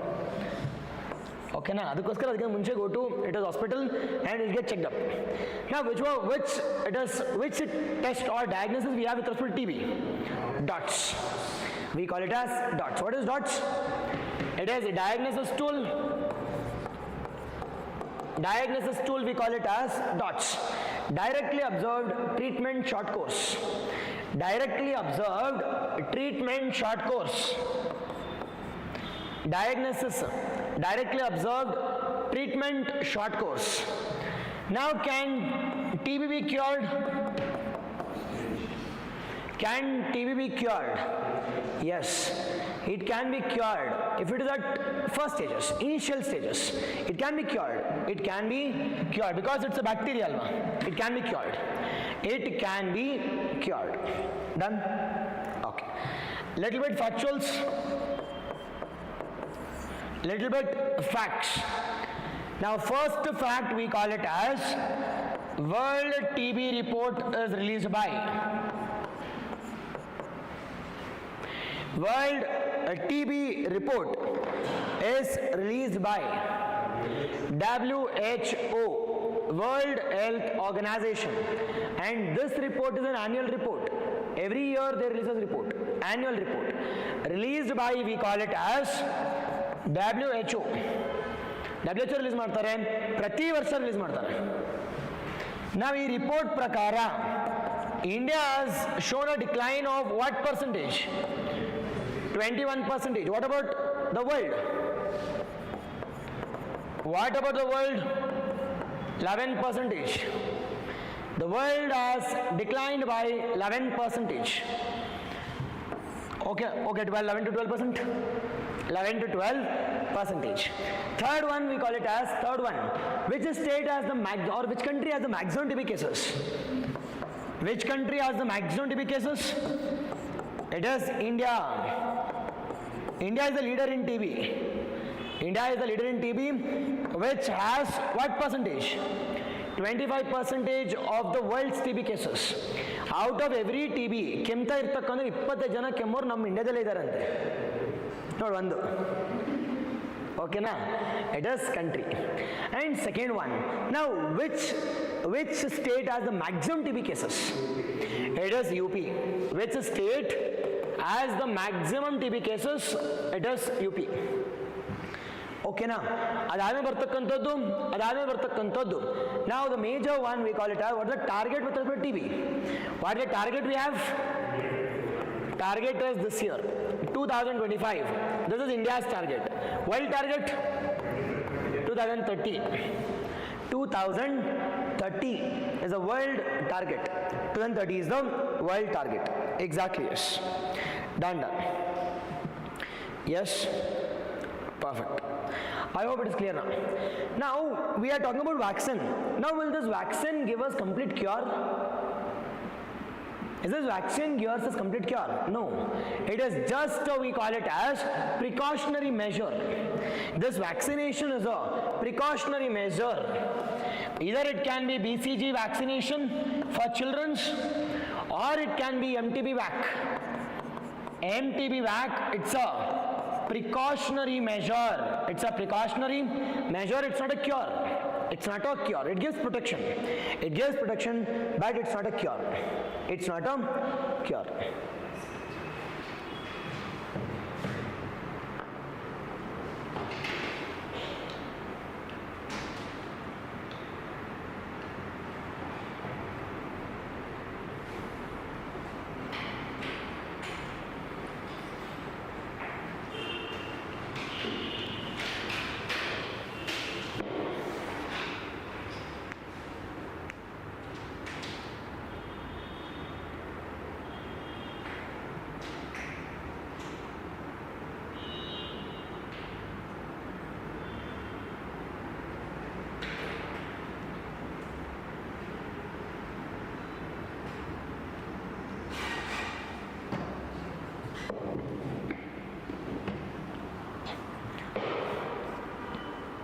Done?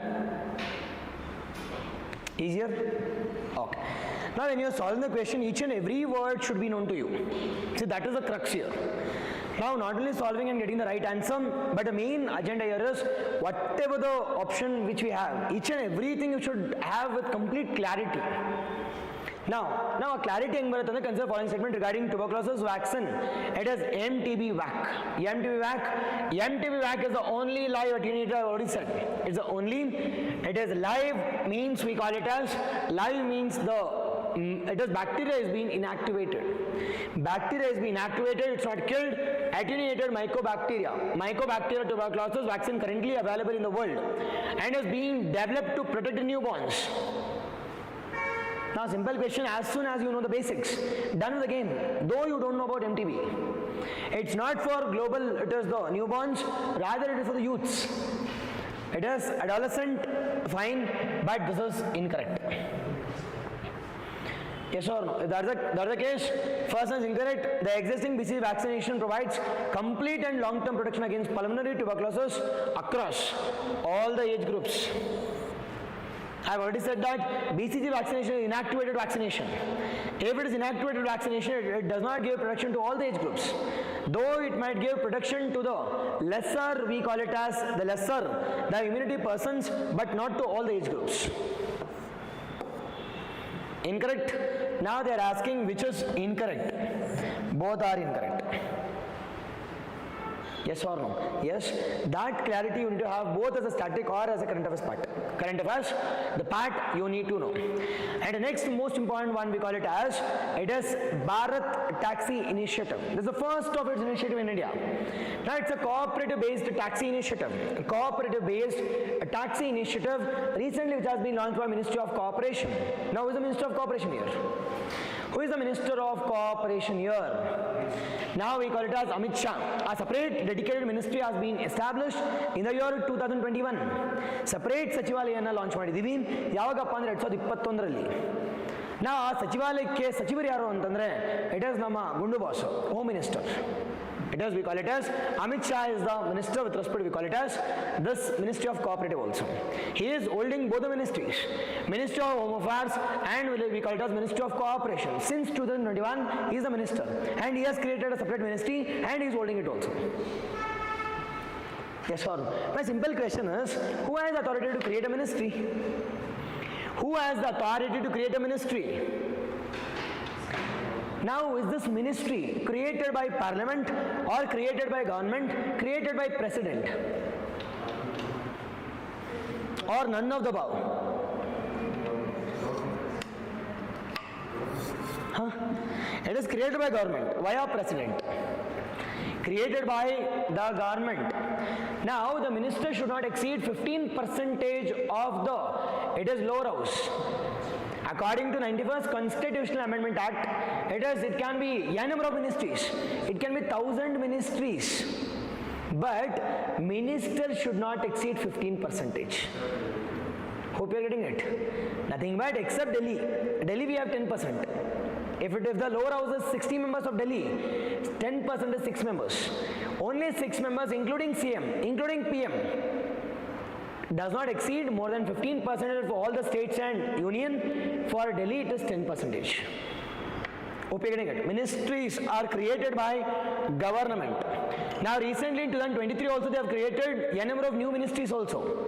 Ministry of Skill, Ministry of Entrepreneurship. Yes or no? All the things, who has authority? It has government has authority via the president. Yes, so as soon as I say president, it is government. Council of Ministers headed by the Prime Minister will be recommending it to the President of India. And in reality, President of India does not have any authority. Now, President need to abide to all the guidelines. If not, first thing will be impeachment and second thing will be passing of such issues. It is for that reason, President need to abide. And the other reason, President office is called as a rubber stamp. And they are called as de facto rulers. In reality, they does not have any authority. Yes or no? That you need to know. The next one, coming back to the second thing we call it as the Bharat Taxi. Bharat Taxi, the government has launched the Bharat Taxi initiative. This is considered to be the India's first cooperative based taxi.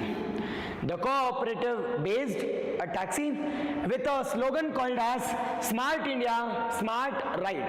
With a slogan called as the Smart India, the Smart Ride anta karitivi.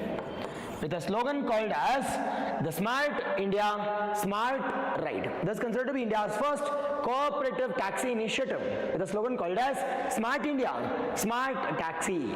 Nothing but everything is digitized. Smart India, Smart Taxi. And obviously Prime Minister is known for these diagrams. Digital India, Campaign India, Clean India, Swachh Bharat Initiative, all these things. He is known for such slogans. And this Bharat Initiative, he has given a slogan saying that smart, we call it as the Smart India, Smart Taxi.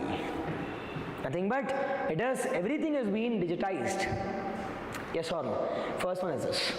Now second one, this Bharat Initiative, it is launched by which ministry? I have already said, launched by Ministry of Cooperative. Perfect online, perfect yes. Exactly. Motorbike also. Now, Amit Shah, is a motorbike also. Now the ministry we call it as Ministry of Cooperative. Now established in which year? Ministry of Cooperative in the year 2021. In the year 2021, dedicated ministry has been created. Now who is the minister? Home Affairs. And second one, supported by, we call it as the National Electronics Division. Supported by National Electronics Division. Nothing but the platform has been developed by Ministry of Cooperatives. Platform has been developed by, it is the we call National Electronics Division and regulated by Ministry of Cooperatives. Ministry of Cooperatives. Yes or no? First. Second one, my simple question is, sir, what is the objective? Now objective is, now as we see when you are going for a ride via auto or via taxi, now the drivers will say only a single thing, saying that, sir, it is the commission is more. ಕೇಳಿದೆ ಯಾವ್ದಾರು interact ಮಾಡಿದಾಗ ಅವ್ರು ಅದನ್ನೇ ಹೇಳ್ತಿರ್ತಾರೆ, sir commission ಜಾಸ್ತಿ ಇದೆ and we are getting less amount of profit and this platform owners have been exploited. Now the smart move which has been done by the government is, it is with respect to Indigo crisis. Smart move which has been done by it is government is Indigo crisis. Now in India we should never have a duopoly. But when you go to taxi, we have only two things. It is Uber and Ola. And out of that, majority of share has been owned by Ola, not Uber also. It is 60% has been owned by Ola, and lesser percent is by, we call it as the Uber. And Namayatri, though it is having a share, but it is functioning only in few states or few cities. But this model was not successful. Namayatri model was not successful. Because again this Namayatri was also being developed by, we call it as, again the technology giants, they were charging huge amount of the profits also. But now the government thought that it is wise to rely on technology giants, let's develop as a cooperative model and make these taxi owners as taxi drivers as the owners of this platform. Let them get the complete profit. And we will share some amount as a profit for maintenance of a technology. For platform, we will maintain as some share or we call it as license money. And this move has been done by the government now to curb the duopoly in the market. Because Indigo has given a kadak warning kottidare yarige antandre government ge. Now this Indigo has given a huge amount of lesson to the government, saying that it is private players are more authoritarian than the government. That was not digestible for the government, especially for Modi. Because lawmakers should always be more authoritarian rather than we call it as the private players. But they said that it is you guys brought in some rules and regulations, we are not abiding to it because my profit has been compromised. But government said that it is for me, the profit is not important, rather the people's health is more important, especially the pilots, the health is more important, and the curbing of the accidents is more important than making profit. But when there was a tussle, automatically government has said that, okay, we will give license to do a number of things. And yesterday, they have given license to 3 international organizations. The 3 private players, majorly to curb Indigo crisis, majorly to cut the tail of the Indigo. Now, from now on, you can see, it is all the reactions will be to target the Indigo. And to reduce the percentage from 65 to, it is not even 10%. They are targeting that. Now, not only targeting that, they are also targeting other sectors also. Majorly, we should never have duopoly. Now, it is from in the upcoming days, there will be licenses even in telecom also. Not only Jio and Airtel can run the business now. It is even the BSNL will also, creep up their shares. And they will come up with huge innovations. And even with respect to telecom also. Even with respect to 10 minutes delivery also. Zepto and Instamart is having huge amount of stake, duopoly. But now the government is targeting every sector to go for cooperative. Let people control.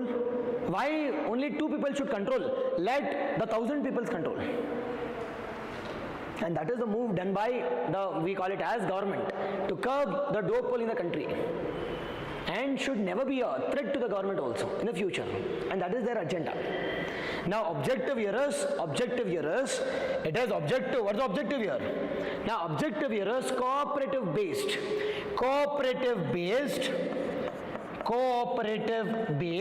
we call it as taxis. Now cooperative based taxes. Now if that is the case, what are the advantages I will be getting? What advantage I will be getting? It is zero commission.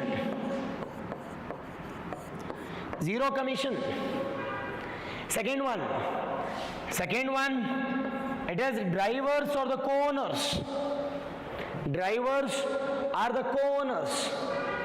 And the third, government is supporting these cooperatives. Now via we call it as, it has protection of data also.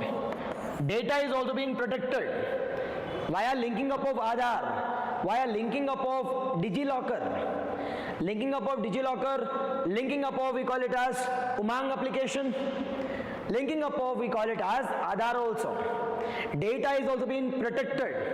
Along with that, it is good for the consumers also. There is a fixed ride also. Now what does this fixed means? Now if I am moving from one location to other, if the distance is same, why should the auto drivers charge based on the market, based on demand and supply? Don't you think there must be fixed amount of, we call it as the charges? It's good for driver also, good for consumer also. And for that, government is supporting it via various cooperatives, via NAFED, via IFCO, via NDDB. Government is supporting via N number of, we call it as cooperatives, via we call it as National Dairy Development Board, via we call it as Amul is supporting this, the KMS is supporting this, NABARD is supporting this,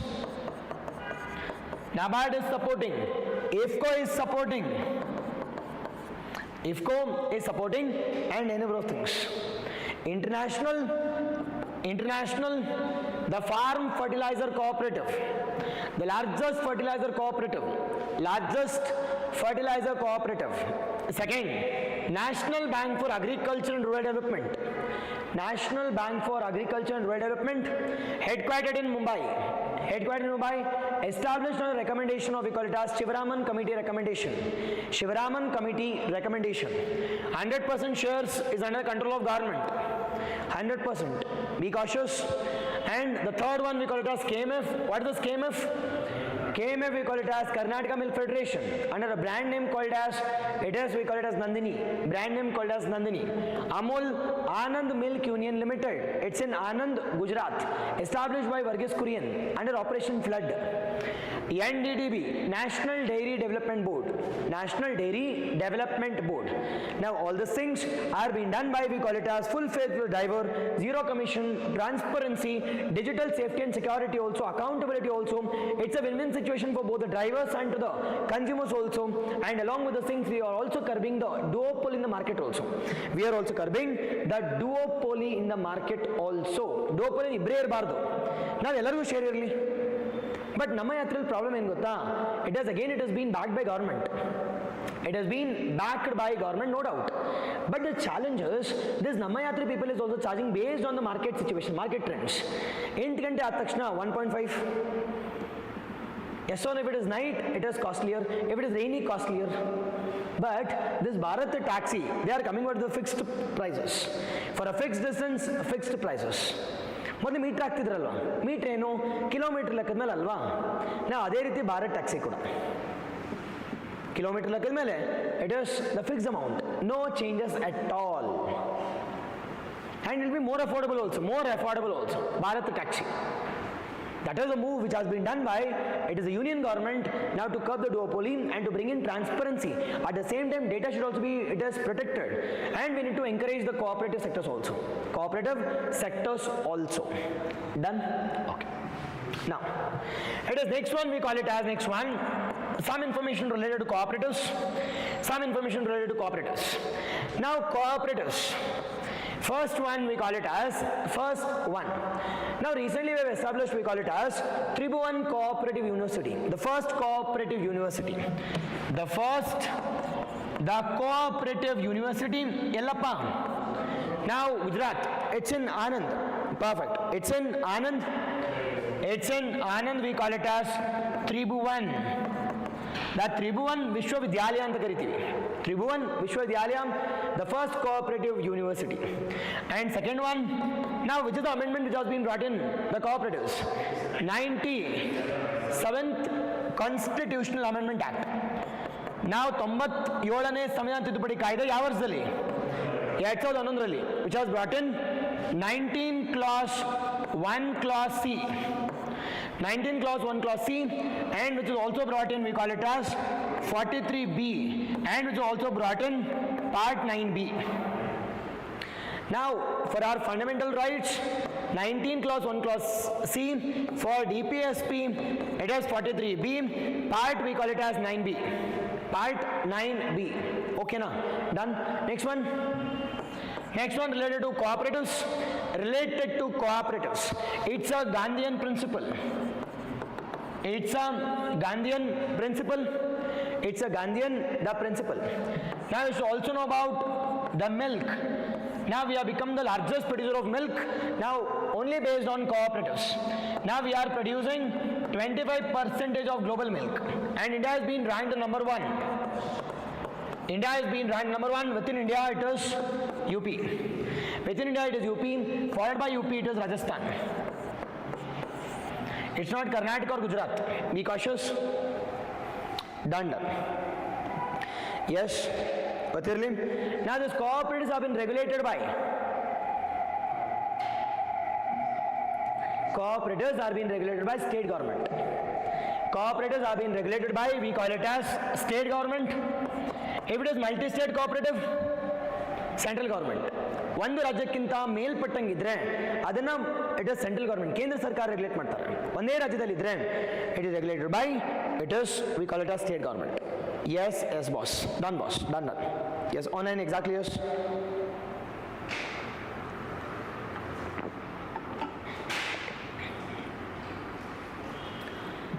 Okay now. Next one. What's the difference between Namayatri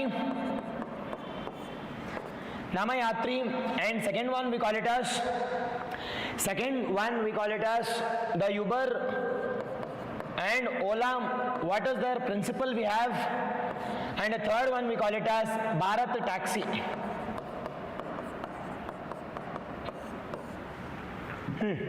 Now this Namayatri has been developed on the basis of what technology? ಯಾವ technology ಇಟ್ಕೊಂಡು develop ಮಾಡಿದ್ದಾರೆ? It is no. Now technology ಯಾವ್ದಪ್ಪ ಅಂತಂದ್ರೆ, it is, be cautious. Now the technology, now for the development of technology, it is backed by government, Ministry of Commerce. Backed by Ministry of Commerce and developed by, we call it as private players. Developed by the players. Exactly. Developed by the private players. Namayatri. But ಇಲ್ಲಿ run ಮಾಡಬೇಕಾದ್ರೆ now it works on market principles. It works on market principles called as demand and supply. It works on market principles called as demand and supply. But here 100% of the profit goes to the drivers. 100% profit goes to the drivers. But who is at loss? Because of market principles, who is at loss? It is consumers are at loss. Because there is a changes with respect changes in time. That's the thing. Hope you're getting it. Now second one. Now here Ola and Uber. The platform is developed by, we call it as developed and backed by private players. But when you want to register into this, you need to pay commission. You need to pay commission to whom? Now this Uber and Ola does not have their own vehicles, but vehicles are being registered by the drivers. But when you are registering into this platform, you need to give me some percentage, because I am giving you the we call it as the things to run a vehicle. Hope you are getting it. Now when you are using my platform, give me some percentage. Give me some percentage. Exactly. Give me some percentage. But ಮೂರನೇದಕ್ಕೆ ಬಂದಾಗ Bharat taxi ಹಂಗಲ್ಲ. ನಾವು ಇದು government back ಮಾಡ್ತಿದ್ದಾರೆ. ನಾವು ಇದನ್ನು ಟೆಕ್ನಾಲಜಿನ develop ಮಾಡ್ತಿರ್ತಕ್ಕಂಥ ಗವರ್ಮೆಂಟೇ. National we call it as development services governance division development ಅವರೇ ಮಾಡ್ತಿದ್ದಾರೆ. But they are giving it to cooperatives. ನೀವು ರನ್ ಮಾಡಿ, ಬಟ್ ರನ್ ಮಾಡಬೇಕಾದ್ರೆ ಇಬ್ಬರಿಗೂ ಬೆನಿಫಿಟ್ ಇರಲಿ, ಡ್ರೈವರ್ಸ್ಗೂ ಬೆನಿಫಿಟ್ ಇರಲಿ, ಕನ್ಸ್ಯೂಮರ್ಸ್ಗೂ ಡೆವಲಪ್ಮೆಂಟ್ ಇರಲಿ. Yes or no? And that we call it as Bharat Taxi initiative. It is not only beneficial for drivers, it is beneficial for the consumers also. Done by making it fixed salaries or the income or the fixed amount, and transparency also. At the same time, we call it as commission is also, it is not present. ಹೋಗ್ಬೋದು. See meter ಲೆಕ್ಕ problem ಏನು ಅಂತಂದರೆ, it is ಇಲ್ಲಿ problem ಏನು ಅಂತಂದರೆ, it can manipulate ಅಲ್ಲಿ meter ಇದ್ದಾಗ cheating ಮಾಡ್ಬೋದು. Yes or no? It is meter problem ಏನು ಅಂದರೆ, ಡಿಸ್ಟೆನ್ಸ್ ಕಡಿಮೆ ಇದ್ರೂ ಕೂಡ ಸುತ್ತ ಹಾಕೊಂಡು ಹೋಗ್ತಾರೆ. Think that I want to go from Chandra Layout to Majestic ಹೋಗಬೇಕು. ಮೆಜೆಸ್ಟಿಕ್ ಹೋಗ್ಬೇಕಾದ್ರೆ ಹೆಂಗೆ ಹೋಗ್ತಾ ಹಿಂಗೆ ಹೋಗ್ಬೇಕಾ ವಿಜಯನಗರ ಮೇಲೆ? ಹಂಗೆ ಮಾಡಲ್ಲ. ನಾಗರಬಾವಿಂದ ಇಟ್ ಇಸ್ ನಾಯಂಡಳ್ಳಿ ಸುತ್ತಾಕೊಂಡು ಬನಶಂಕರಿಯಿಂದ Majestic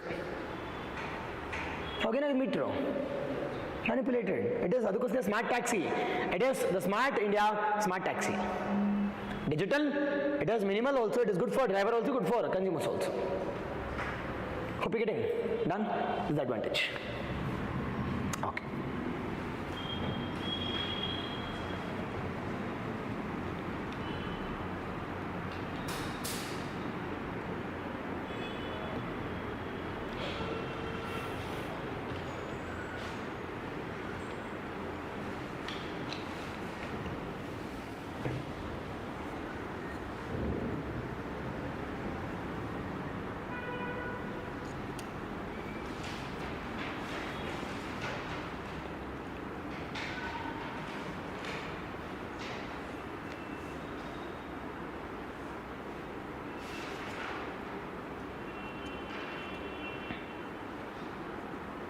Done.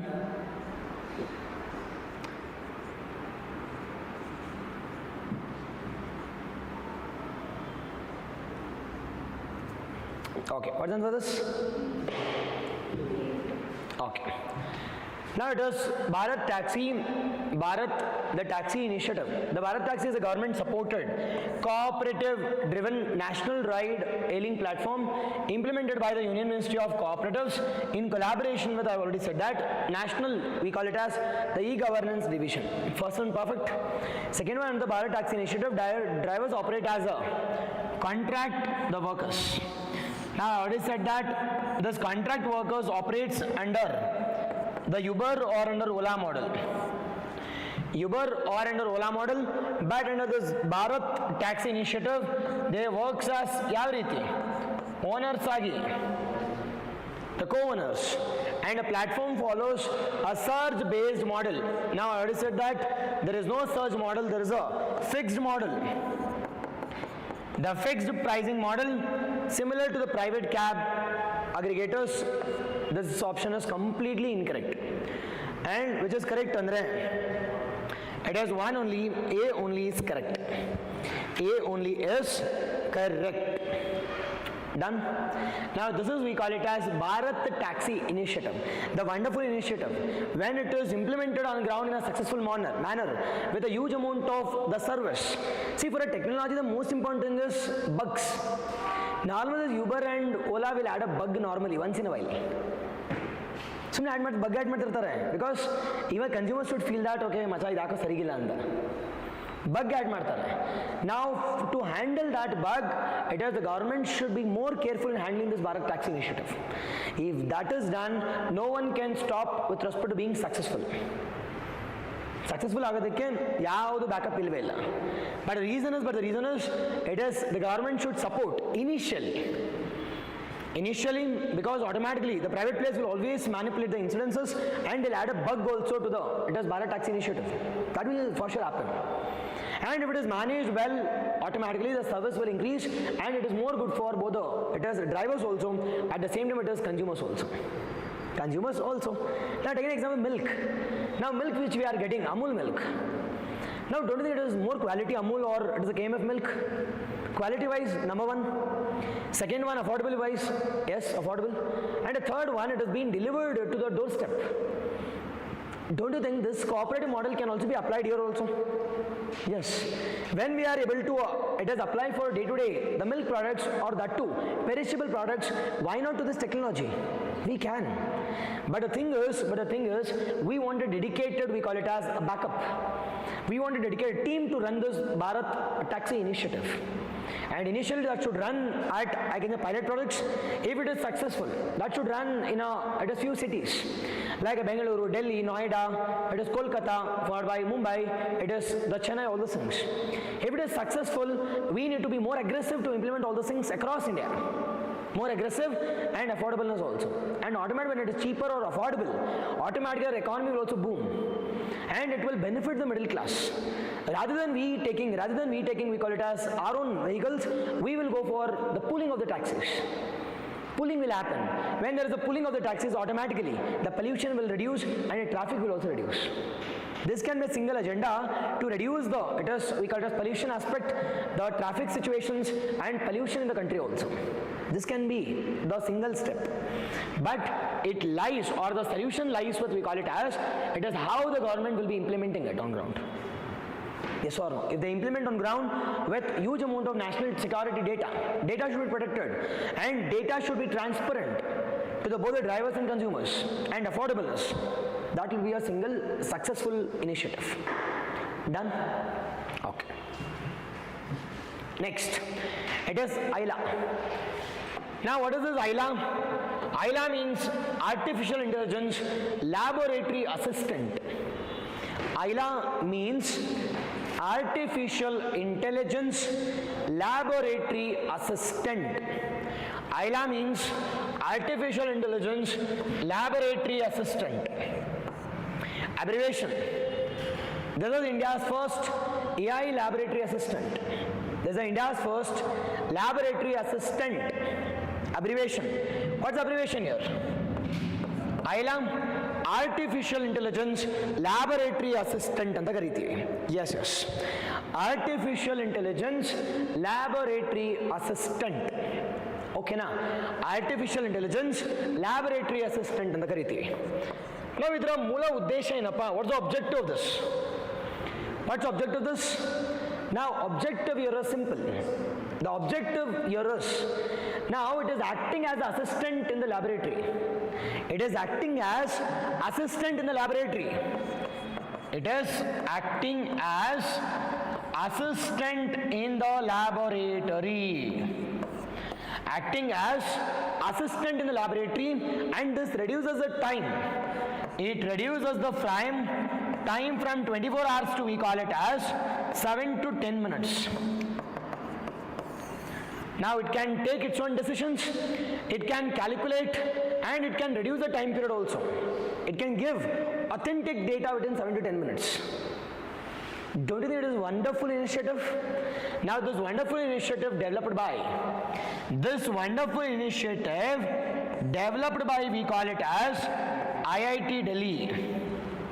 It has been developed by, we call it as IIT Delhi, Indian Institute of Technology, Delhi. Indian Institute of Technology, Delhi develop ಮಾಡಿದ್ದಾರೆ. ಇವರಿಗೆ ಬ್ಯಾಕಪ್ ಕೊಟ್ಟಿರ್ತಕ್ಕಂಥವ್ರು ಯಾರಪ್ಪ ಅಂತಂದ್ರೆ Denmark and Germany. Backup has been provided by, we call it as Denmark and Germany. Denmark and Germany has given, we call it as a backup or a support. Now to develop an application, to develop an, we call it as AI, we call it as the laboratory assistant. And the third one, to reduce the time from 24 hours to 7 to 10 minutes. And which is acting as, we call it as, it is taking a guidance, taking an advice, going for sample analysis, taking decisions and providing it in a limited period of time. Limited period of time, and this we call it as AI assistant, developed by IIT Delhi. Developed by IIT Delhi. Yes or no? Developed by IIT Delhi, Indian Institute of Technology, Delhi. Done? Okay. Now next one, it is aspects related to AI. Aspects related to AI. Now first and the foremost one we call it as, it is, what is AI? Artificial intelligence. First one, where are we establishing artificial intelligence city? AI city. AI city in, we call it as Bidadi. Bidadi, Bengaluru. AI city in, we call it as Bidadi. Expect a question on this. AI city in Bidadi. Already there was a question on Q city, quantum city. Next is this AI city. Second one we call it as AI plus campus. AI plus campus. It's in Amaravati, Andhra Pradesh. BITS Pilani, by BITS Pilani.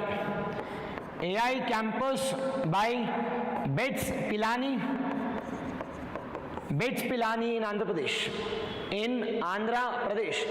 Recently government has declared Amaravati is the sole capital of Andhra Pradesh. Not the three capitals. Amaravati is the sole capital. Amaravati is the sole capital of Andhra Pradesh. AI campus, AI SEZ,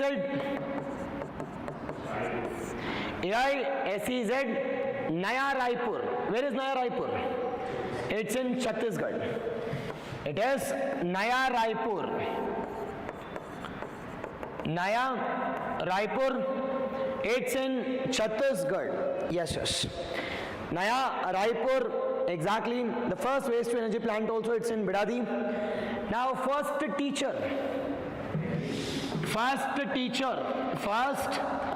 AI teacher, it is Iris. First AI school also, both are in Kerala. AI teacher and AI school. AI school, it's in Kerala. Perfect.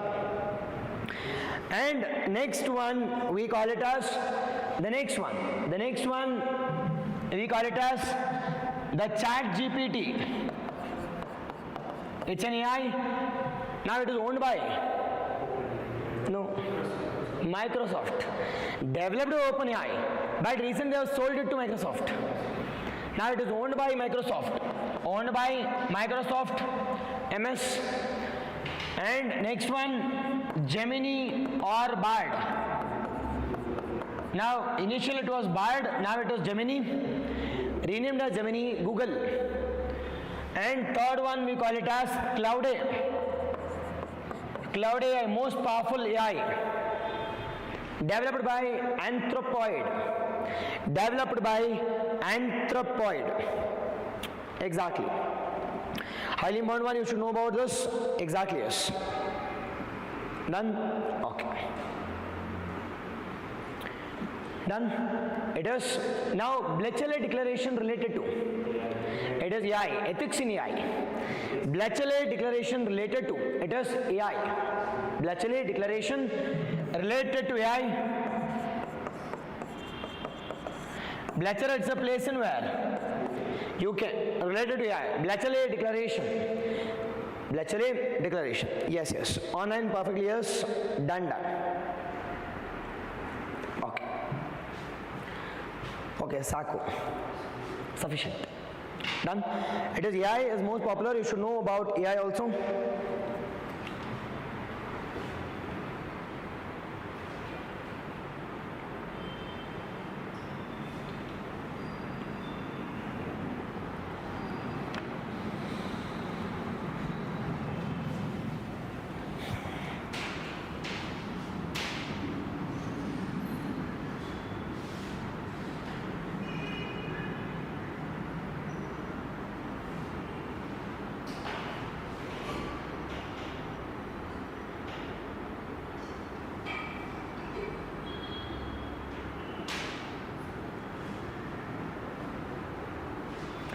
Done? Okay, what's the answer for this? Okay. Online, what's the answer for this? Done. Now with respect to consider following statement regarding ILA. Now ILA, it was Artificial Intelligence Laboratory Assistant. ILA was developed by researchers at IIT Madras. Is it IIT Madras or IIT Delhi? Now normally traps will be in such a manner. You should identify all those things. IIT Delhi. It's not IIT Madras, it is IIT Delhi. Now which IIT is being ranked the top? Which IIT is being ranked the top? IIT Madras. IIT Madras. Under IAS report. Under IAS report, All India Survey on Higher Education. Be cautious. Under All India Institute on, it is the, you should know that, has reduced the time required from 24 hours to what? 7-10 minutes. Now except this, except that, everything is correct. Second one, ILA is primarily it's not a generative AI tool, boss. It's an assistant. Now ChatGPT, Cloud AI, all these are generative. They can generate an answer for you. But this is not a generative AI, rather it's an assistant AI. Rather it's an, we call it as assistant AI. Rather it's an assistant AI limited to writing research. It's not limited to writing research papers and analyzing the data sets without interacting. It can interact with physical. It can interact with me. It can interact with me and I can take the command and I can go for research. And that is the most advanced one which has been developed recently. And this ILA is considered as India's first lab assistant, agentic AI. Be cautious. India's first, it's not generative AI, it is considered to be the agentic AI. Agentic AI, which can act as an agent for me.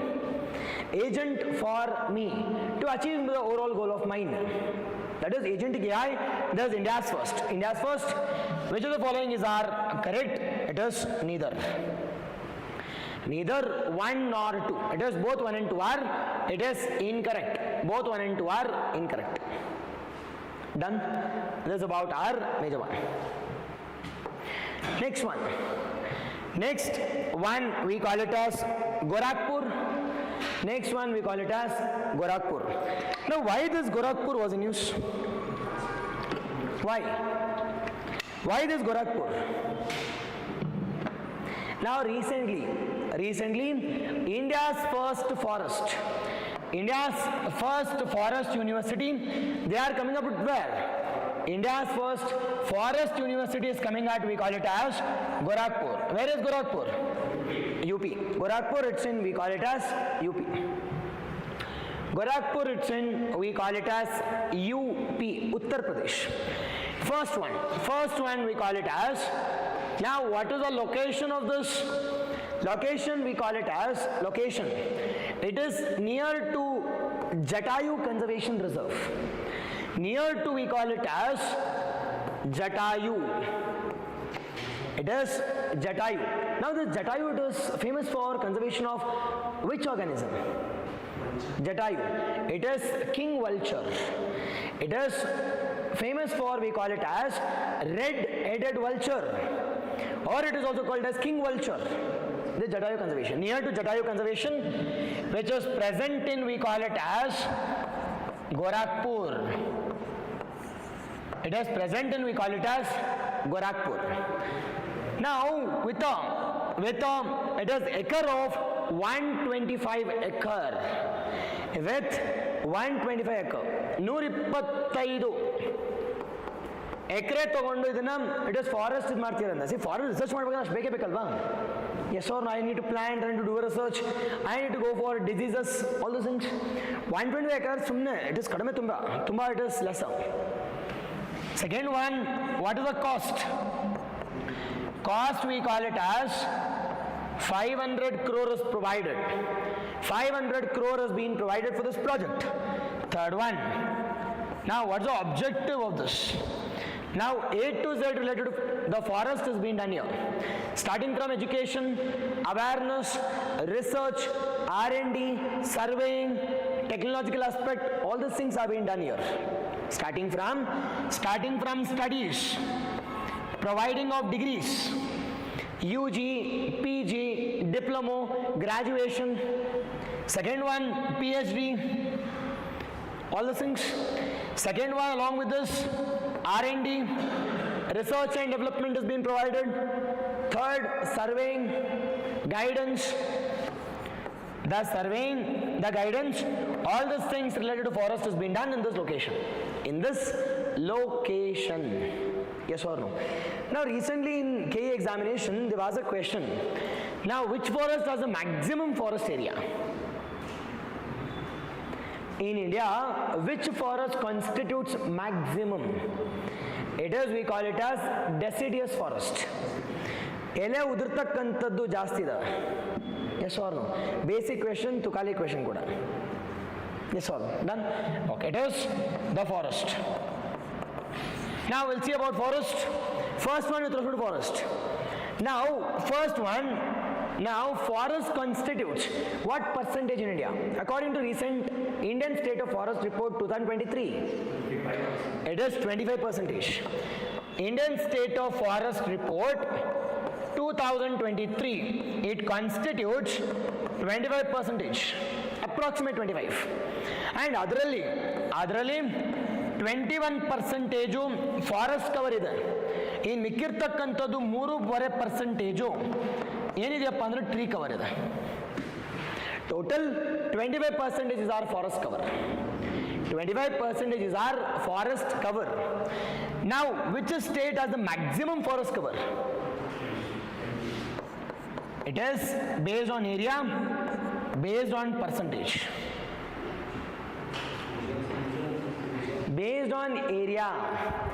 Area wise ನೋಡೋದಾದ್ರೆ Madhya Pradesh area ಗಾತ್ರ Madhya Pradesh followed by Arunachal Pradesh, Chhattisgarh. Done. Second, based on percentage of forest, Lakshadweep, followed by Mizoram, followed by Andaman and Nicobar.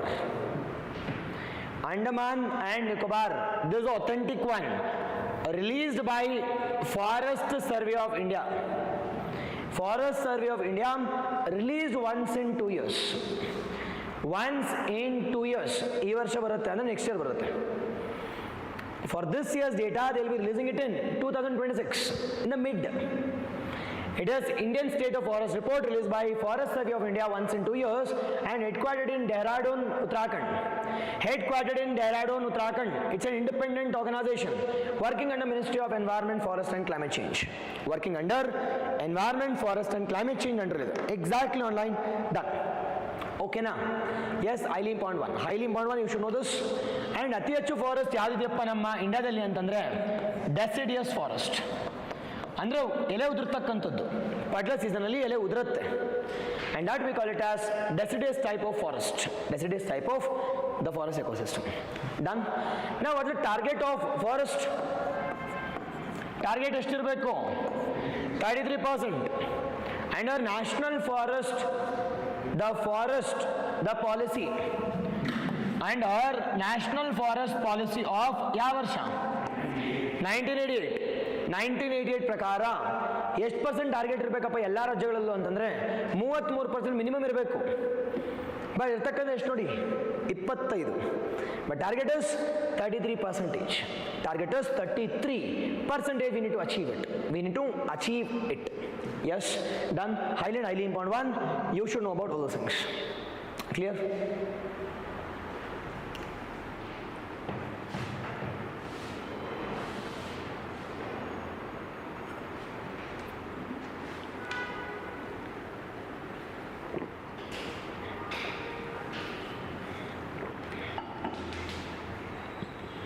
Yes, online perfect, yes. Correct, target is 33%. Under National Forest Policy of 1988, ಗೊತ್ತಿರಲಿ. And you should also know about Indian Forest Policy, Indian Forest Act 1927 ಪ್ರಕಾರ ಅಲ್ಲಿ protected areas ಅಂತ ಇತ್ತು, reserve forest, all those things. And later on it got converted to, we call it as major ಆಗಿ national park, wild life sanctuaries. ಏನಕ್ಕೋಸ್ಕರ ಅಂದರೆ to protect the forest. Now ಮೊದಲು protected area reserved forest ಅಂತ ಇತ್ತು, but later on it has been modified into we call it as now reserved forest ಇರ್ತಕ್ಕಂಥ national park ಆಯಿತು. Now protected ಇರ್ತಕ್ಕಂಥ it has got converted to what? It is wildlife sanctuaries. Now we have 106 national parks and we have more than 500 plus we call it as wildlife sanctuaries, and that you should know. Wildlife sanctuary is liberal and national park is it is more strict, more stringent also. ಇದ್ರ ಬಗ್ಗೆ ಗೊತ್ತಿರಬೇಕು ನಿಮಗೆ. Forest ಅಂತ ಬಂದಾಗ A to Z you should know. And last ವಾರ ನಾನು ಬರ್ಸೀನಿ universities ಎಲ್ಲ first university have discussed. Yes ಅವ್ರನ್ನ ಬರ್ಸಿದ್ದೀನೋ ಇಲ್ವೋ ನಾನು? ಎಸ್ ಬರ್ಸೀನಿ, ಮತ್ತೆ ನನ್ನ ಕೇಳಬೇಡಿ, ಬಟ್ ಯು ಶುಡ್ ರಿವೈಸ್ ಅಷ್ಟೇ. ಮತ್ತೆ ನಾನು ಅದನ್ನೇ ಮಾಡ್ತಿದ್ರೆ it is I cannot add you, ಮತ್ತೆ ಅದೇ ಆಗ್ತಿರುತ್ತೆ. I have discuss already. It is first we call tribal ಯೂನಿವರ್ಸಿಟಿಯಲ್ಲಿ the first we call it as the major ಆಗಿ ಇಟ್ ಇಸ್ ಕೋಆಪರೇಟಿವ್ ಯೂನಿವರ್ಸಿಟಿ. ಇಲ್ಲಿ author first I have discuss already. Now coming to this question, we call it as Uttar Pradesh is setting up the India's first dedicated forest university in Gorakhpur. In Gorakhpur with a capacity or I can say the funding of 500 koti anudanadalli. 500 the crore is the investment. Yes, on an exactly yes. 500 crore is the investment ಮಾತಾಡ್ತೀವಿ. And second one ಬಗ್ಗೆ ನೋಡೋದಾದ್ರೆ the university will offer a specialized courses. The university will offer a specialized courses. Yellappa specialised courses ಯಾವ್ದ್ರಲ್ಲಿ ಮಾಡ್ತಾರೆ? I said A to Z. Forest ಅಂತ ಬಂದಾಗ A to Z the university will offer specialized courses. Now not only in this sectors, it is they'll provide everything. I said it's awareness, education, PG, UG, diplomas, followed by PhDs, R&Ds, everything they'll provide. Now second one wrong ಆದ್ರೆ automatically answer is easy, simple. Done. Now majority of the questions easier ಇರುತ್ತೆ. A assertion reasoning will be easier. ಅದಕ್ಕೋಸ್ಕರ I'm adding all the things. Assertion, statement wise, incorrect, correct ಎಲ್ಲ ಕೂಡ. ಓಕೆನಾ? Done. Okay. Next one, RRBs. RRB. Now, how many RRBs we are planning? Now, how many RRBs we are planning to achieve? One state 1 RRB ಎಷ್ಟಾಯಿತು? 28 ಆಯ್ತು ಅಷ್ಟೇ. Yes or no? Yes. Now that was the earlier news, but ಹೊಸ news ಏನಪ್ಪಾ ಅಂತಂದ್ರೆ ನಾವು ಎಲ್ಲರಿಗೂ ಕೂಡ ಹೊಸ ಲೋಗೋನ ರಿಲೀಸ್ ಮಾಡಿದ್ದೀವಿ. Now which is the only RRB we have in Karnataka? Correct, ಯಾವುದು? Karnataka RRB ಬ್ಯಾಂಕಾ? It is Karnataka Gramin Bank. It is Gramin Bank. I'll point one. Modlu it was Karnataka Vikas Gramin Bank antitu. We had a Karnataka Vikas Bank also, Gramin Bank also. Now initially all these things have been merged into a single thing called as Karnataka the Vikas the Bank anta ಮಾಡಿದೀವಿ. Now that is headquartered in where? Bellary. They headquartered in Bellary ಅಂತ ಮಾತಾಡ್ತೀವಿ. ಗೊತ್ತಿರಲಿ. Yes. On exactly yes. Now ಗೊತ್ತಿರಲಿ. Now it is the first one we call it as ಹೊಸ logo. ಈ ಹೊಸ logo ಬಗ್ಗೆ ಒಂದು ಸ್ವಲ್ಪ ನೋಡೋಣ and later on we'll discuss about RRB and all the updates. First one, it is new logo has been released by we call it as Ministry of Finance. Released by Ministry of Finance. So why Ministry of Finance? Because all the RRB comes under Ministry of Finance and the Department of Financial Services. Ministry of Finance under the Department of Financial Services. There was a question. Department of Financial Services, Ministry of Finance. See, the questions are coming from majorly from the authentic sources, from PIB, from down to earth, from newspapers, from research documents, not from magazines. Yes or no? Now, if you want to get exactly right questions, you should know all those things. Now, we leave Ministry of Finance, Department of Financial Services. Now, they have released a logo, uniform logo for all the, we call it as RRBs. For all the RRBs, now what is that logo? Now logally there is 3 symbols which are being depicting here. Now one we call it as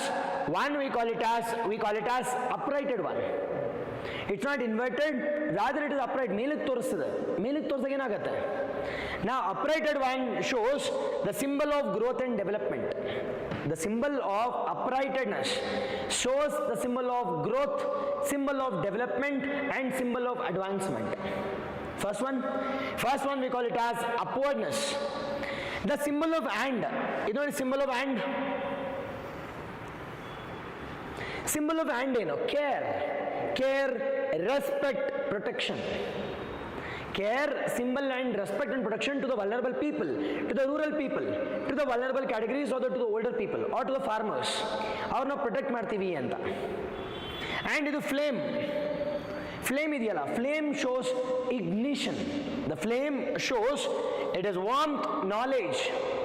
The warmth, knowledge, all those things. Symbol of enlightenment. Example, match the following keltari varsha. First one, it was upward, shows symbol of progress. Second one, we call it as ants, shows symbol of nurturing, care, bonding, respect, all those things. Third one, we call it as symbol of enlightenment, flame, enlightenment, knowledge, all those things. Done. Idr jotege, sir, why two colors? Why two colors? Why blue and green? Why blue and green? It is green shows life and growth. Green shows life and growth. Blue shows finance and trust. Gotirli, first one we call it as, it is upright arrow, or we call it as upward arrow. Upward arrow. ಏನಪ್ಪ upward arrow ಏನು ತೋರಿಸ್ತಿದೆ? Upward arrow, it is showing progress. Second, example question ಕೇಳ್ತಾರೆ, ಇದು match following ತರ. It is upward. Upward shows, we call it as symbol of progress. And second one, that two hands shows, we call it as the nurturing ಅಥವಾ care ಅಂತ ಕರಿತೀವಿ. Care. ಮೂರನೇದು we call it as flame, the symbol of ಏನು? Enlightenment. And next one, what is blue and what is green? Now blue shows finance and trust. Blue shows finance and trust. ನಂಬಿಕೆ, ಒಂದು bank ಮೇಲೆ ನಂಬಿಕೆ ಇರಬೇಕು. And green shows, we call it as life and care ಅಂತ. Blue shows life and care. Exactly, yes. Done. Karnataka ಪ್ರಗತಿ ಗ್ರಾಮೀಣ bank ಅಂತ ಇತ್ತು, and Karnataka ವಿಕಾಸ ಗ್ರಾಮೀಣ ಬ್ಯಾಂಕ್ ಅಂತಕ್ಕಂಥದ್ದನ್ನ ಇವೆರಡನ್ನು ಮರ್ಜ್ ಮಾಡಿ it has been renamed as, we call it as Karnataka Gramin Bank. Headquartered in, we call it as Ballariಯಲ್ಲಿ. Already ಹೇಳ್ದನ್, it is Karnataka Vikas or Pragati Gramin Bank was in Dharwad. And second one, it is the Gramin Vikas Bank was in Ballari. ಇವೆರಡನ್ನು merge ಮಾಡಿ ವಿಕಾಸು ಬೇಡ ಯಾವುದು ಬೇಡ ಅಂತ they have renamed as Karnataka Gramin Bank. Now in Karnataka we have only one Gramin Bank called as Karnataka Gramin Bank. Only one RRB. The regional rural banks. We'll see all the things. Okay now, done? Simple? Okay. If it is done, what is RRB? Now what is the news antandre? Now in the budget, Ministry of Finance has said that we will be reducing the RRB number from 43 to 28. Ministry of Finance has said that as of now we have 43. As of now we have 43. We need to reduce it to eಷ್ಟಪ್ಪ ಅಂತಂದ್ರೆ 28. Under we call it as, under a slogan called as one state one RRB. Under we call it as ಒಂದು ರಾಜ್ಯ ಒಂದು RRB ಇರಲಿ ಅಂತ. ಓಕೆನಾ? ಈಗೇನು ಮಾಡಿದಾರೆ ಗೊತ್ತಾ? one RRB one logo. They came out with one RRB one logo ಅಂತ ಕರೀತೀವಿ. One RRB and we call it as one logo. Okay alva? Gottaಯ್ತಲ್ವಾ? One RRB and one logo. These are basics. Second one. Now what is the abbreviation of RRB? Regional Rural Banks. The abbreviation we call it as Regional Rural Banks. Regional Rural Bank. Now which committee has recommended this Regional Rural Banks? Narasimhan Committee recommendation. Narasimhan Committee recommendation in the year 1975. In the year 1975, recommended, we call it as RRB. That is Narasimhan Committee recommendations. Narasimhan Committee recommendations. Now based on this, we have established the first RRB. First RRB ಯಾವುದಪ್ಪ ಅಂತಂದ್ರೆ ಪ್ರಥಮ್ RRB ಉತ್ತರ ಪ್ರದೇಶಲ್ಲಿ. ಪ್ರಥಮ್ RRB ಕೇಳಿದಿರಾ? ಪ್ರಥಮ್ RRB ಅಂತ ಕರಿತೀವಿ. ನಾವು ಎಲ್ಲಪ್ಪ establish ಮಾಡಿದ್ವಿ ಅಂದ್ರೆ ಪ್ರಥಮ್ RRB ಅಂತ ಕರಿತೀವಿ. ಎಲ್ಲಪ್ಪ ಅಂದ್ರೆ ಉತ್ತರ ಪ್ರದೇಶ್ ಅಂತ ಕರಿತೀವಿ. ಉತ್ತರ ಪ್ರದೇಶಲ್ಲಿ. ಡನ್. ಅದಾದ್ಮೇಲೆ ಬರ್ತಕ್ಕಂಥದ್ದು ನಮಗೊಂದು ಕಾಯ್ದೆ ಬರುತ್ತೆ, ಆಕ್ಟ್ ಬರುತ್ತೆ. And that act V call it as RRB Act of 1976. RRB Act of 1976. RRB Act of 1976. Be cautious. First we had RRB. Now when this RRB was being established, it is government thought that we need to control it. And later on they brought in RRB Act. The first RRB has been established on, we call it as October 2nd, 1975. Sorry, 1975 itself. October 2nd, 1975 on Gandhi Jayanti. October 2nd, 1975, first RRB has been established, and that RRB we call it as Pratham RRB. Pratham RRB. Yes, yes. Under consolidation of the RRBs. Under consolidation of the RRBs anta karitivi. Now, who is the owner of this RRB? Who is the owner of the RRB online fast? Yarappa online RRBs game. It is owner yaru. It is owner is 3 members. Owner is 3 members. 50% ownership is being owned by central government and 15% owned by state government. 35% owned by it is sponsored bank. Majority is owned by central government. Now sponsored bank is normally nationalized bank. Sponsored bank is normally a nationalized banks. Normally we call it as nationalized bank. Nationalized bank. Okay now. Owner, I hope it is clear. Done. Okay now, this is the owner, it is ownership is, we call it as central government is owner because 35% is also being owned by sponsored bank, normally sponsored bank is nationalized bank. 50% is central government and least is state government. That's the reason the state government decision doesn't matter here. Doesn't matter here. Done. Next one, who is the regulator of RRB? Who is the regulator of RRB?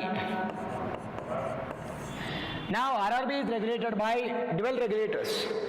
RRB is regulated by dual regulator. Now who is the dual regulator here?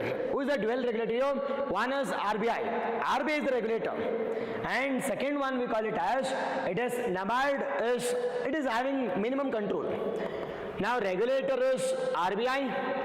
Regulator is RBI, Reserve Bank of India, and we call it as NABARD also. NABARD also, dual regulator, and this RRB provides, it has loans, majority of the loans to which sector? Now RRB provides majority of the loans to, we call it as the rural and agriculture sector. Rural and we call it as agriculture sector. They also have a PSL called as, what PSL? 75% loan ಅನ್ನು ಯಾರು ಕೊಡಬೇಕಪ್ಪ ಅಂದ್ರೆ PSL ಕೊಡಬೇಕು 8 PSL ಗಳಿಗೆ. How many PSL we have in India? 8. It is 8 PSL. PSL ಅಂದ್ರೆ priority sector lending. Public sector lending ಅಲ್ಲ, priority sector lending. Priority ಇರ್ತಕ್ಕಂಥವ್ರಿಗೆ lend ಮಾಡಬೇಕು ಅಂತ. ಯಾರಪ್ಪ ಪ್ರಯಾರಿಟಿ ಅಂತಂದ್ರೆ agriculture, MSME, export credit, education, housing, renewable sectors ಇವೆಲ್ಲ ಬರ್ತಾರೆ. ಆ 75% PSL ಕೊಡಬೇಕು. ಮೇಜರ್ ಎಲ್ಲಿ ಕೊಡಬೇಕಪ್ಪ ಅಂದರೆ ಕೃಷಿ ಭೂಮಿ ಕೊಡಬೇಕು, ರೂರಲ್ ಡೆವಲಪ್ಮೆಂಟ್ ಕೊಡಬೇಕು. ಹಳ್ಳಿಗಳನ್ನು ಡೆವಲಪ್ ಮಾಡೋದಕ್ಕೋಸ್ಕರ ಅಗ್ರಿಕಲ್ಚರ್ಗೆ 75% ಲೋನ್ ಕೊಡಬೇಕು ಅಂತ ಮಾತಾಡ್ತೀವಿ. 75% loan should be given to agriculture and rural development sectors. Done. And after this ನಾವು where can I establish RRB? Where can I establish RRB? Now I can establish wherever I want. But I need to give loan to rural sector. Hope you're getting it. It is normally the RRBs are established in we call it as the rural and semi-urban. I can establish wherever I want. But loan should be given to, we call it as the rural sectors. Yes, on an exactly yes. Done. Now which is the RRB we have in India? Sorry, we have in Karnataka. One we call it as Karnataka Gramin Bank. Now it's headquartered in Ballari. Only one. ಎರಡಿತ್ತು merge ಮಾಡಿದ್ದೀವಿ. ಎರಡು ಯಾವುದಪ್ಪ ಅಂತಂದರೆ Karnataka Pragathi Grameen bank. Karnataka Pragathi Grameen bank and ಎರಡನೇದು Karnataka Vikas Grameen bank. ಇದು ಧಾರವಾಡಲ್ಲಿತ್ತು, ಇದು ಬಳ್ಳಾರಿಯಲ್ಲಿತ್ತು. ಕರ್ನಾಟಕ ವಿಕಾಸ್ ಗ್ರಾಮೀಣ್ ಬ್ಯಾಂಕ್, ಕರ್ನಾಟಕ ಪ್ರಗತಿ ಗ್ರಾಮೀಣ್ ಬ್ಯಾಂಕ್ ಇವೆರಡನ್ನು ಮರ್ಜ್ ಮಾಡಿ ಕರ್ನಾಟಕ ಗ್ರಾಮೀಣ್ ಬ್ಯಾಂಕ್ ಆಗಿ ಮರು ನಾಮಕರಣ ಮಾಡಿದ್ದೀವಿ. ಹೆಡ್ ಕ್ವಾರ್ಟರ್ಸ್ ಬಳ್ಳಾರಿಯಲ್ಲಿದೆ. Under the theme called as one state, one RRB. One state, one RRB. Nenpitkolli, it is highly important one, highly and highly important one here is, it is dual regulator. Now complete control is done by RBI because it's finances. Now if it is finances regulated by RBI, Reserve Bank of India. Now who supervises the RBI?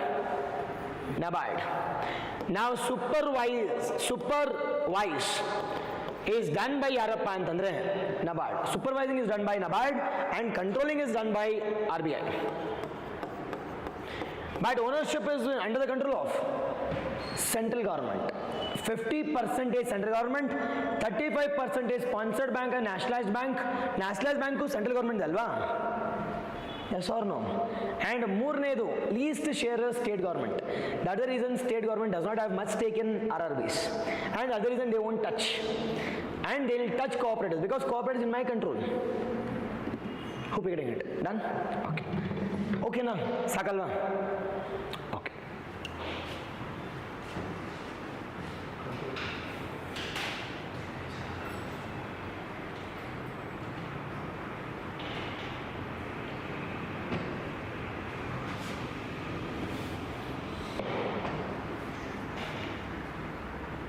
Online fast.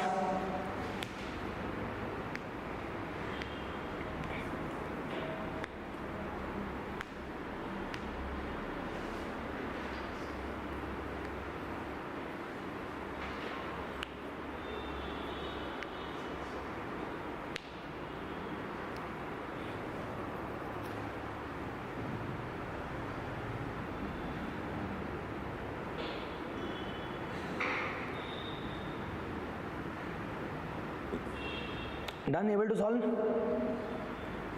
Clear? Okay, huh. Easier question also. Only one, only two, only three, and none. Huh. Now, coming to this question, consider the following statement regarding RRB group regional rural banks and one RRB, one logo initiative. You should be aware this year there will be a question on this. Now, not on RRBs. The question will be on match the following. Now, what does green depicts? What does blue depicts? What does flame depicts? What does and depicts? Yes or no? All those things, what does upright depicts? Other question irate. Now, easier questions they won't ask. Under the one RRB, one logo initiative, adopts a single common logo for all. It is 28 RRBs. Now to create a unified, modern and easily recognizable brand identity, correct. Everything is correct except that factual. Normally in the examination factuals will be wrong. Normally in the examination facts will be wrong because facts can be easily manipulated rather than the content. Yes or no? Here if I add 25 is also wrong, 24 is also wrong, 23 is also wrong, 26 is also wrong, 27 is also wrong. Unless and until 28. 29 is also wrong, 30 is also wrong. Facts can be manipulated easily. Second, RRBs were established under the RRB Act of 1976, I already said this. Now to promote financial inclusion in the rural areas and fully owned and managed by central government. Now everything is correct, but this, it's not fully owned.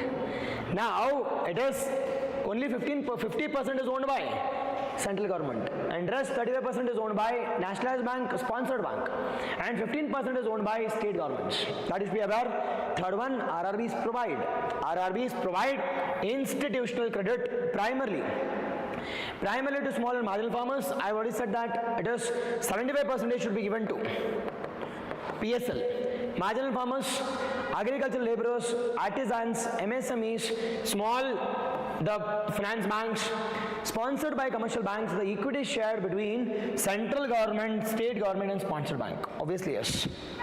Done. Central government 50%, state government 15%, sponsored bank 35%. Done. This is correct. Now when the statements are lengthier, automatically such options are right. Answer is only one. Yes or no? It is, if there is the options are lengthier, if the options are including having it is the factuals, here being wrong is more, here being right is more. Yes or no? Factuals ಇರೋ ತಪ್ಪಾಗ್ತಕ್ಕಂಥ ಜಾಸ್ತಿ it is percentage ಇರುತ್ತೆ, ಇಲ್ಲಿ right ಆಗ್ತಕ್ಕಂಥ ಜಾಸ್ತಿ percentage. Answer is only one, but B cautious, ಇಲ್ಲಿ correct ಕೇಳಿದಾರ ತಪ್ಪು ಕೇಳಿದಾರ ಅಂತ. ಓಕೆನಾ? ದೆನ್ ಇಟ್ ಇಸ್ ಕರೆಕ್ಟ್ ಇದ್ದಾಗ only one is correct, both 1 and 2 are wrong. Done? Yes. Next we call it as Samudra Praap. Samudra we call it as Pratap. We call it as Samudra Praap.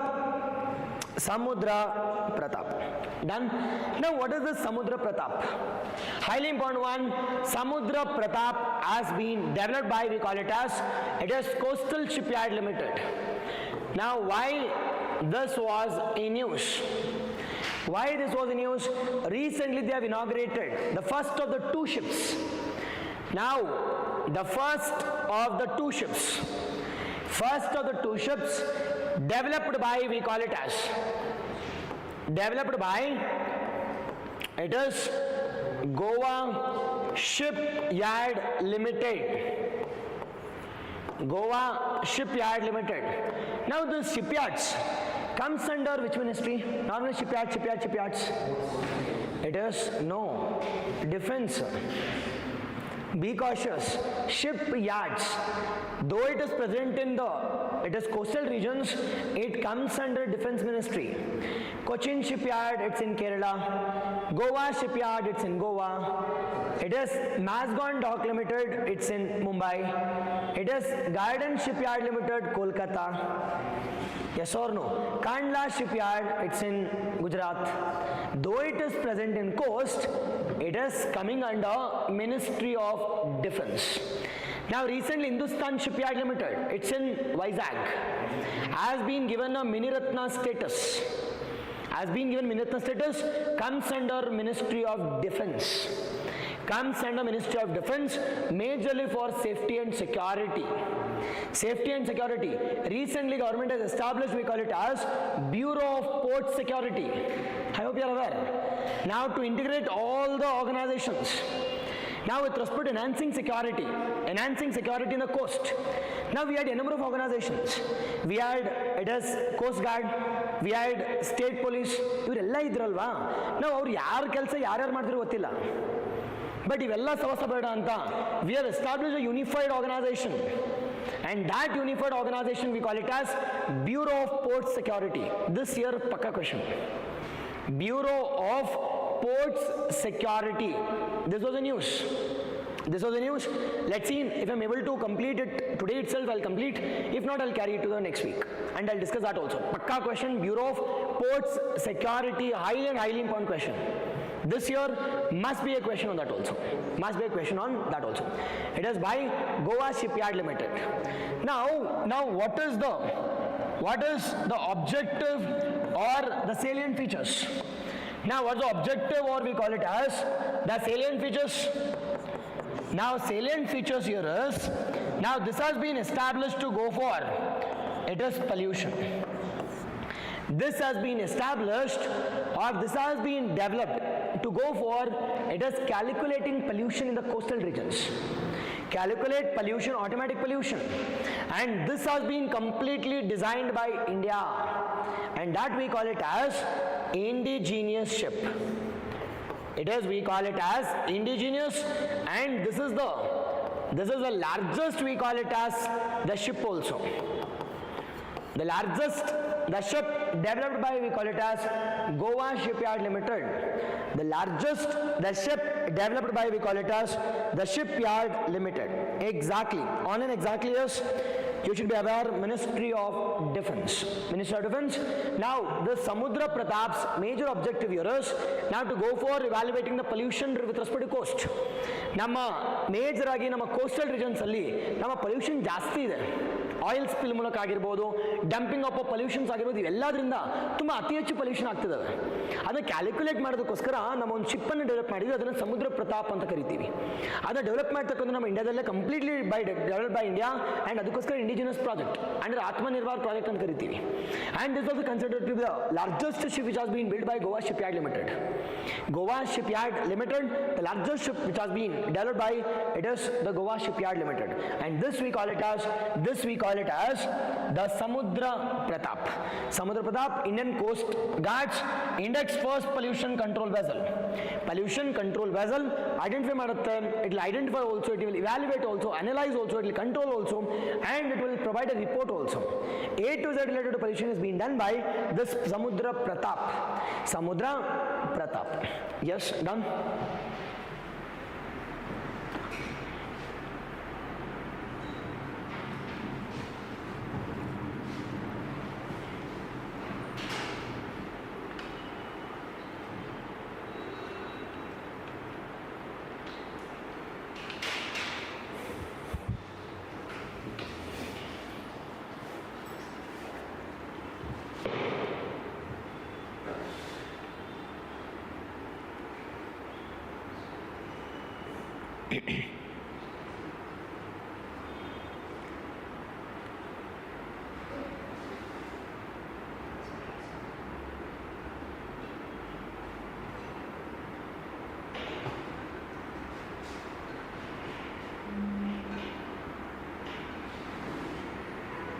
Done?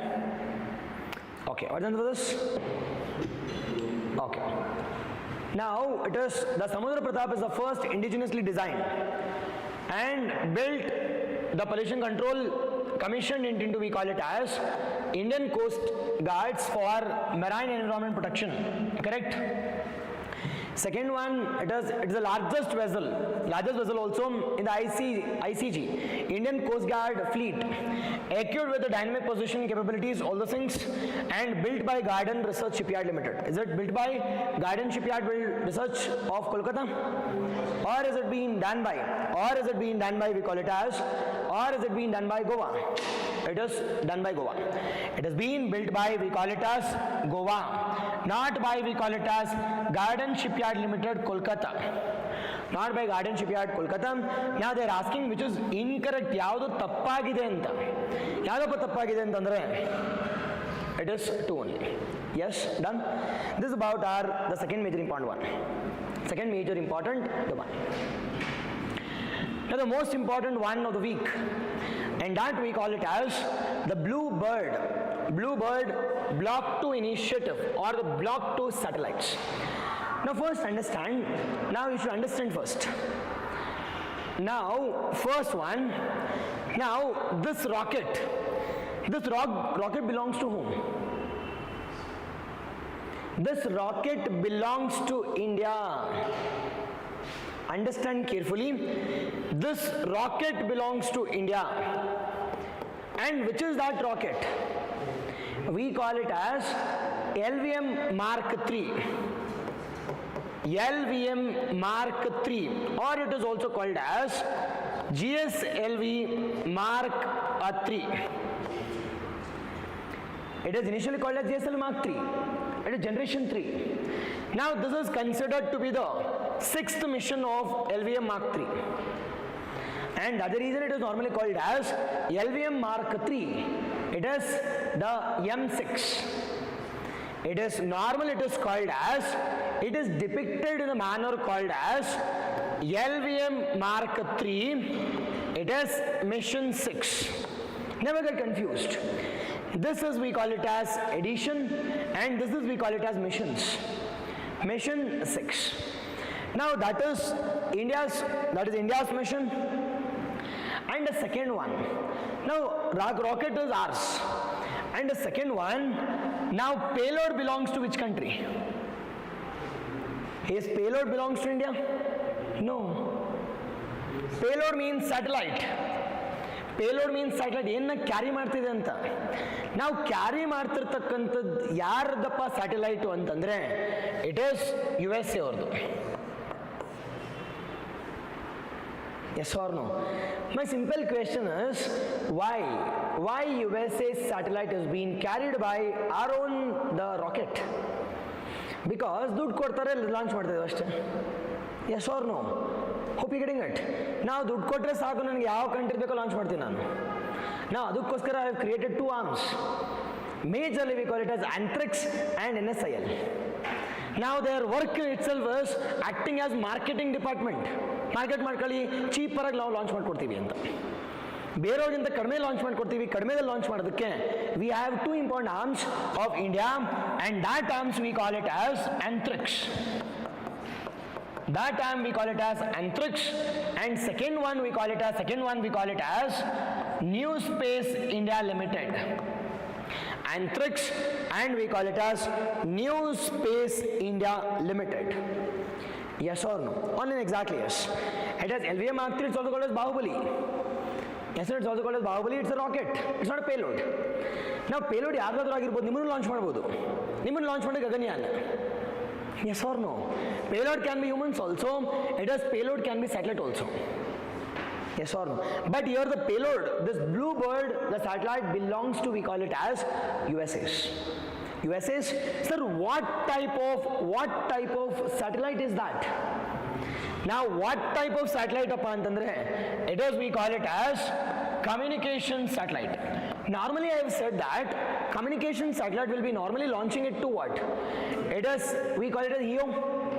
But this USS developed a communication satellite which can work at LEO. That's the advantage. Yes, we'll see all the things one by one. I hope this part is clear now. If this is clear, we'll talk about the features about, we call it as this Bluebird. This features about, we call it as the Bluebird. Now this Bluebird belongs to which country? USA. And this satellite is, what type of satellite is that? Communication satellite. Communication satellite. Now we have bypassed the rule. Now normally yoga launch ಮಾಡಬೇಕಿತ್ತು, 36,000 kilometres launch ಮಾಡಬೇಕಿತ್ತು. But ಆದರೆ USA said that ಹೇಳಿದ ಕೆಲಸ ಮಾಡು ಅಷ್ಟೇ. Yes or no? Because ದುಡ್ಡು ಕೊಟ್ಟು ಮತ್ತೆ ಕೇಳಿಸ್ಕೊತಾರೆ ಮಾತನ್ನ. No, it is I'm giving you money, launch it, even if it is failure also, it's my responsibility. Yes or no? It is, but you should place it in the orbit. Even if it is not working, it's my responsibility. Yes or no? They have launched it to the which orbit? LEO orbit.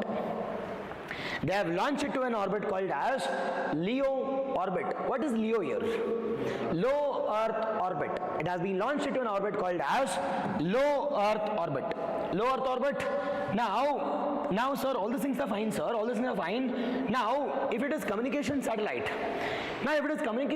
normally, now from satellite we need to have an antenna. Now to receive that and to send that.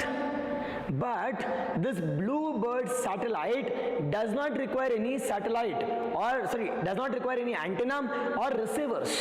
Directly the information is sent to the mobile. That's the advantage. Now normally in our communication satellites, we require the receivers and we call it as transponders.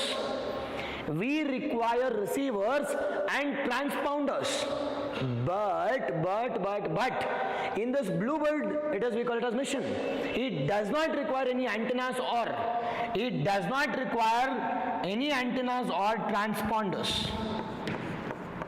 ಯಾವುದು ಬೇಕಾಗಿಲ್ಲ. Direct ಆಗಿ ಎಲ್ಲಿ connect ಮಾಡ್ತಿದ್ದಾರೆ ಅಂತಂದ್ರೆ directly to the mobile. From satellite to mobile. From satellite to we call it as mobile ಅಂತ ಕರಿತೀವಿ.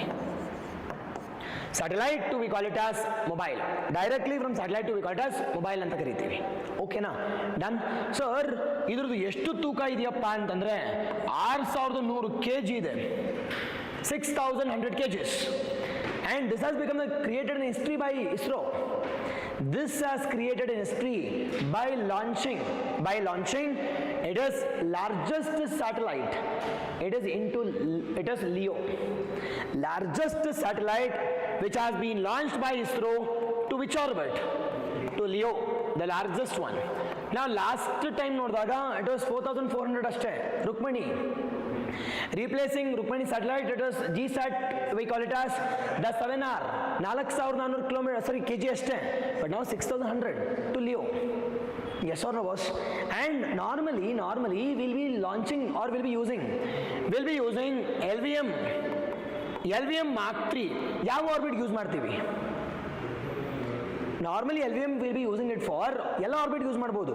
But normally we'll use it for it is geosynchronous or geostationary. But when the weight increases, we can launch it to LEO ಅಷ್ಟೇ.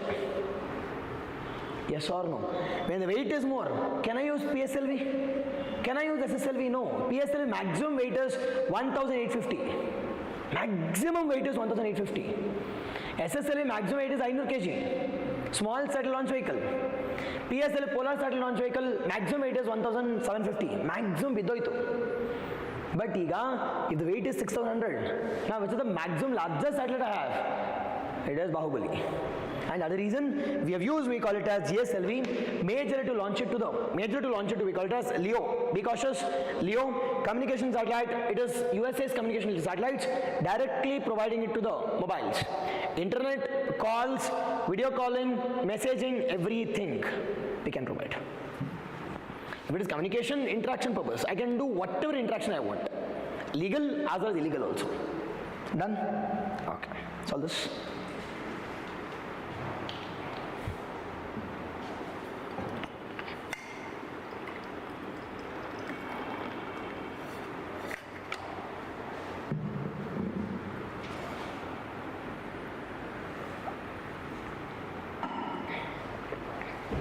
Our Rukmani nodbekadre GSAT 7R. We have launched it to which orbit? It is majorly, it is Hyoge, higher Earth orbit. But now this USA said that launch it to Leo. We'll do it. But problem is, sir, in the Leo, communication satellites cannot work? It can. But the problem and the challenge is, it requires huge amount of energy. If it is near to the ground, gravitational pull will be more. When the gravitational pull will be more, I need to run at more speed to balance the gravity. Now if I want to run at more speed, it is the lifespan of the vehicle will also be less, or the lifespan of the satellite will also be less. But if it is launched at 36,000 km, the gravity will be less and the speed can also be less. It can run at a longer time also. Yes or no? That's the reason. I can launch it to any orbit. I can launch it to 100 kilometers also. But the challenge is I need to run at huge speed to balance the gravity. And huge speed will run at energy kuda jasti bekagate. Nothing but burning of the fuel. Done? Done with this question? Okay.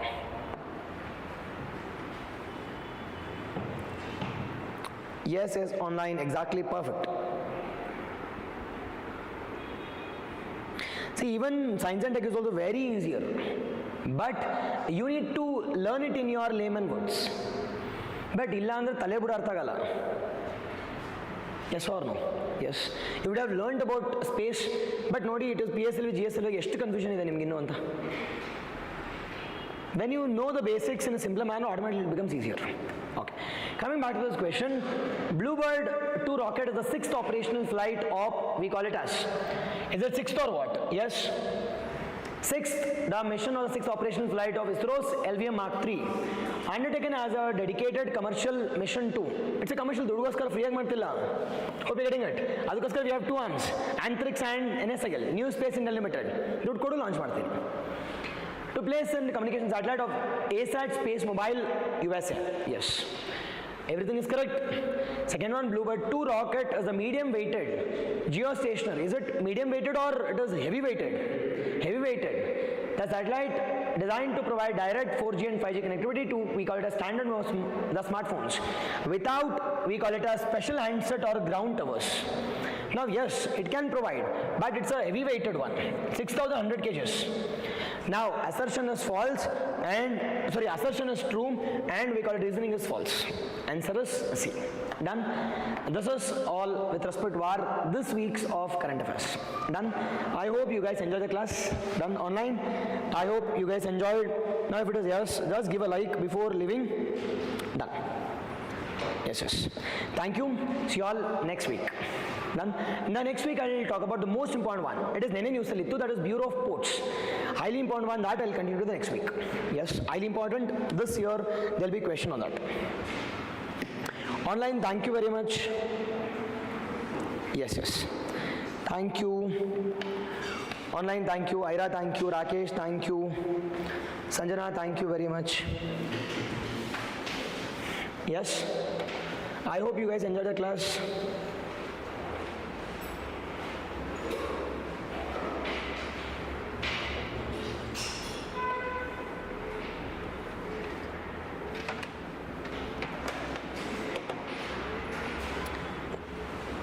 VI, thank you. Rachna, thank you. Sir, PDF group ge share ಮಾಡಿ. Yes, I'll share that also. Yes, done. Yes, I'll share both the things. Thank you, Ira. Rakesh, thank you. Alpha, thank you. Okay, class was good. Okay. Yes, Aravali also I'll discuss next week. First, I'll discuss Aravali itself next week. ಒಂದು ಸ್ವಲ್ಪ evolve ಆಗಲಿ ಅಂತ I'm not discussing it here. Let it evolve. ನೋಡಿ ಇವತ್ತು ಒಂದು ಸ್ವಲ್ಪ news ಬರ್ತಿದೆ. Yes, exactly. Something exactly. Yes. Give me money and launch it. What's uniqueness in that? Karna, thank you. Yes, it is. Just comment after the class and just give a like before leaving. Thank you.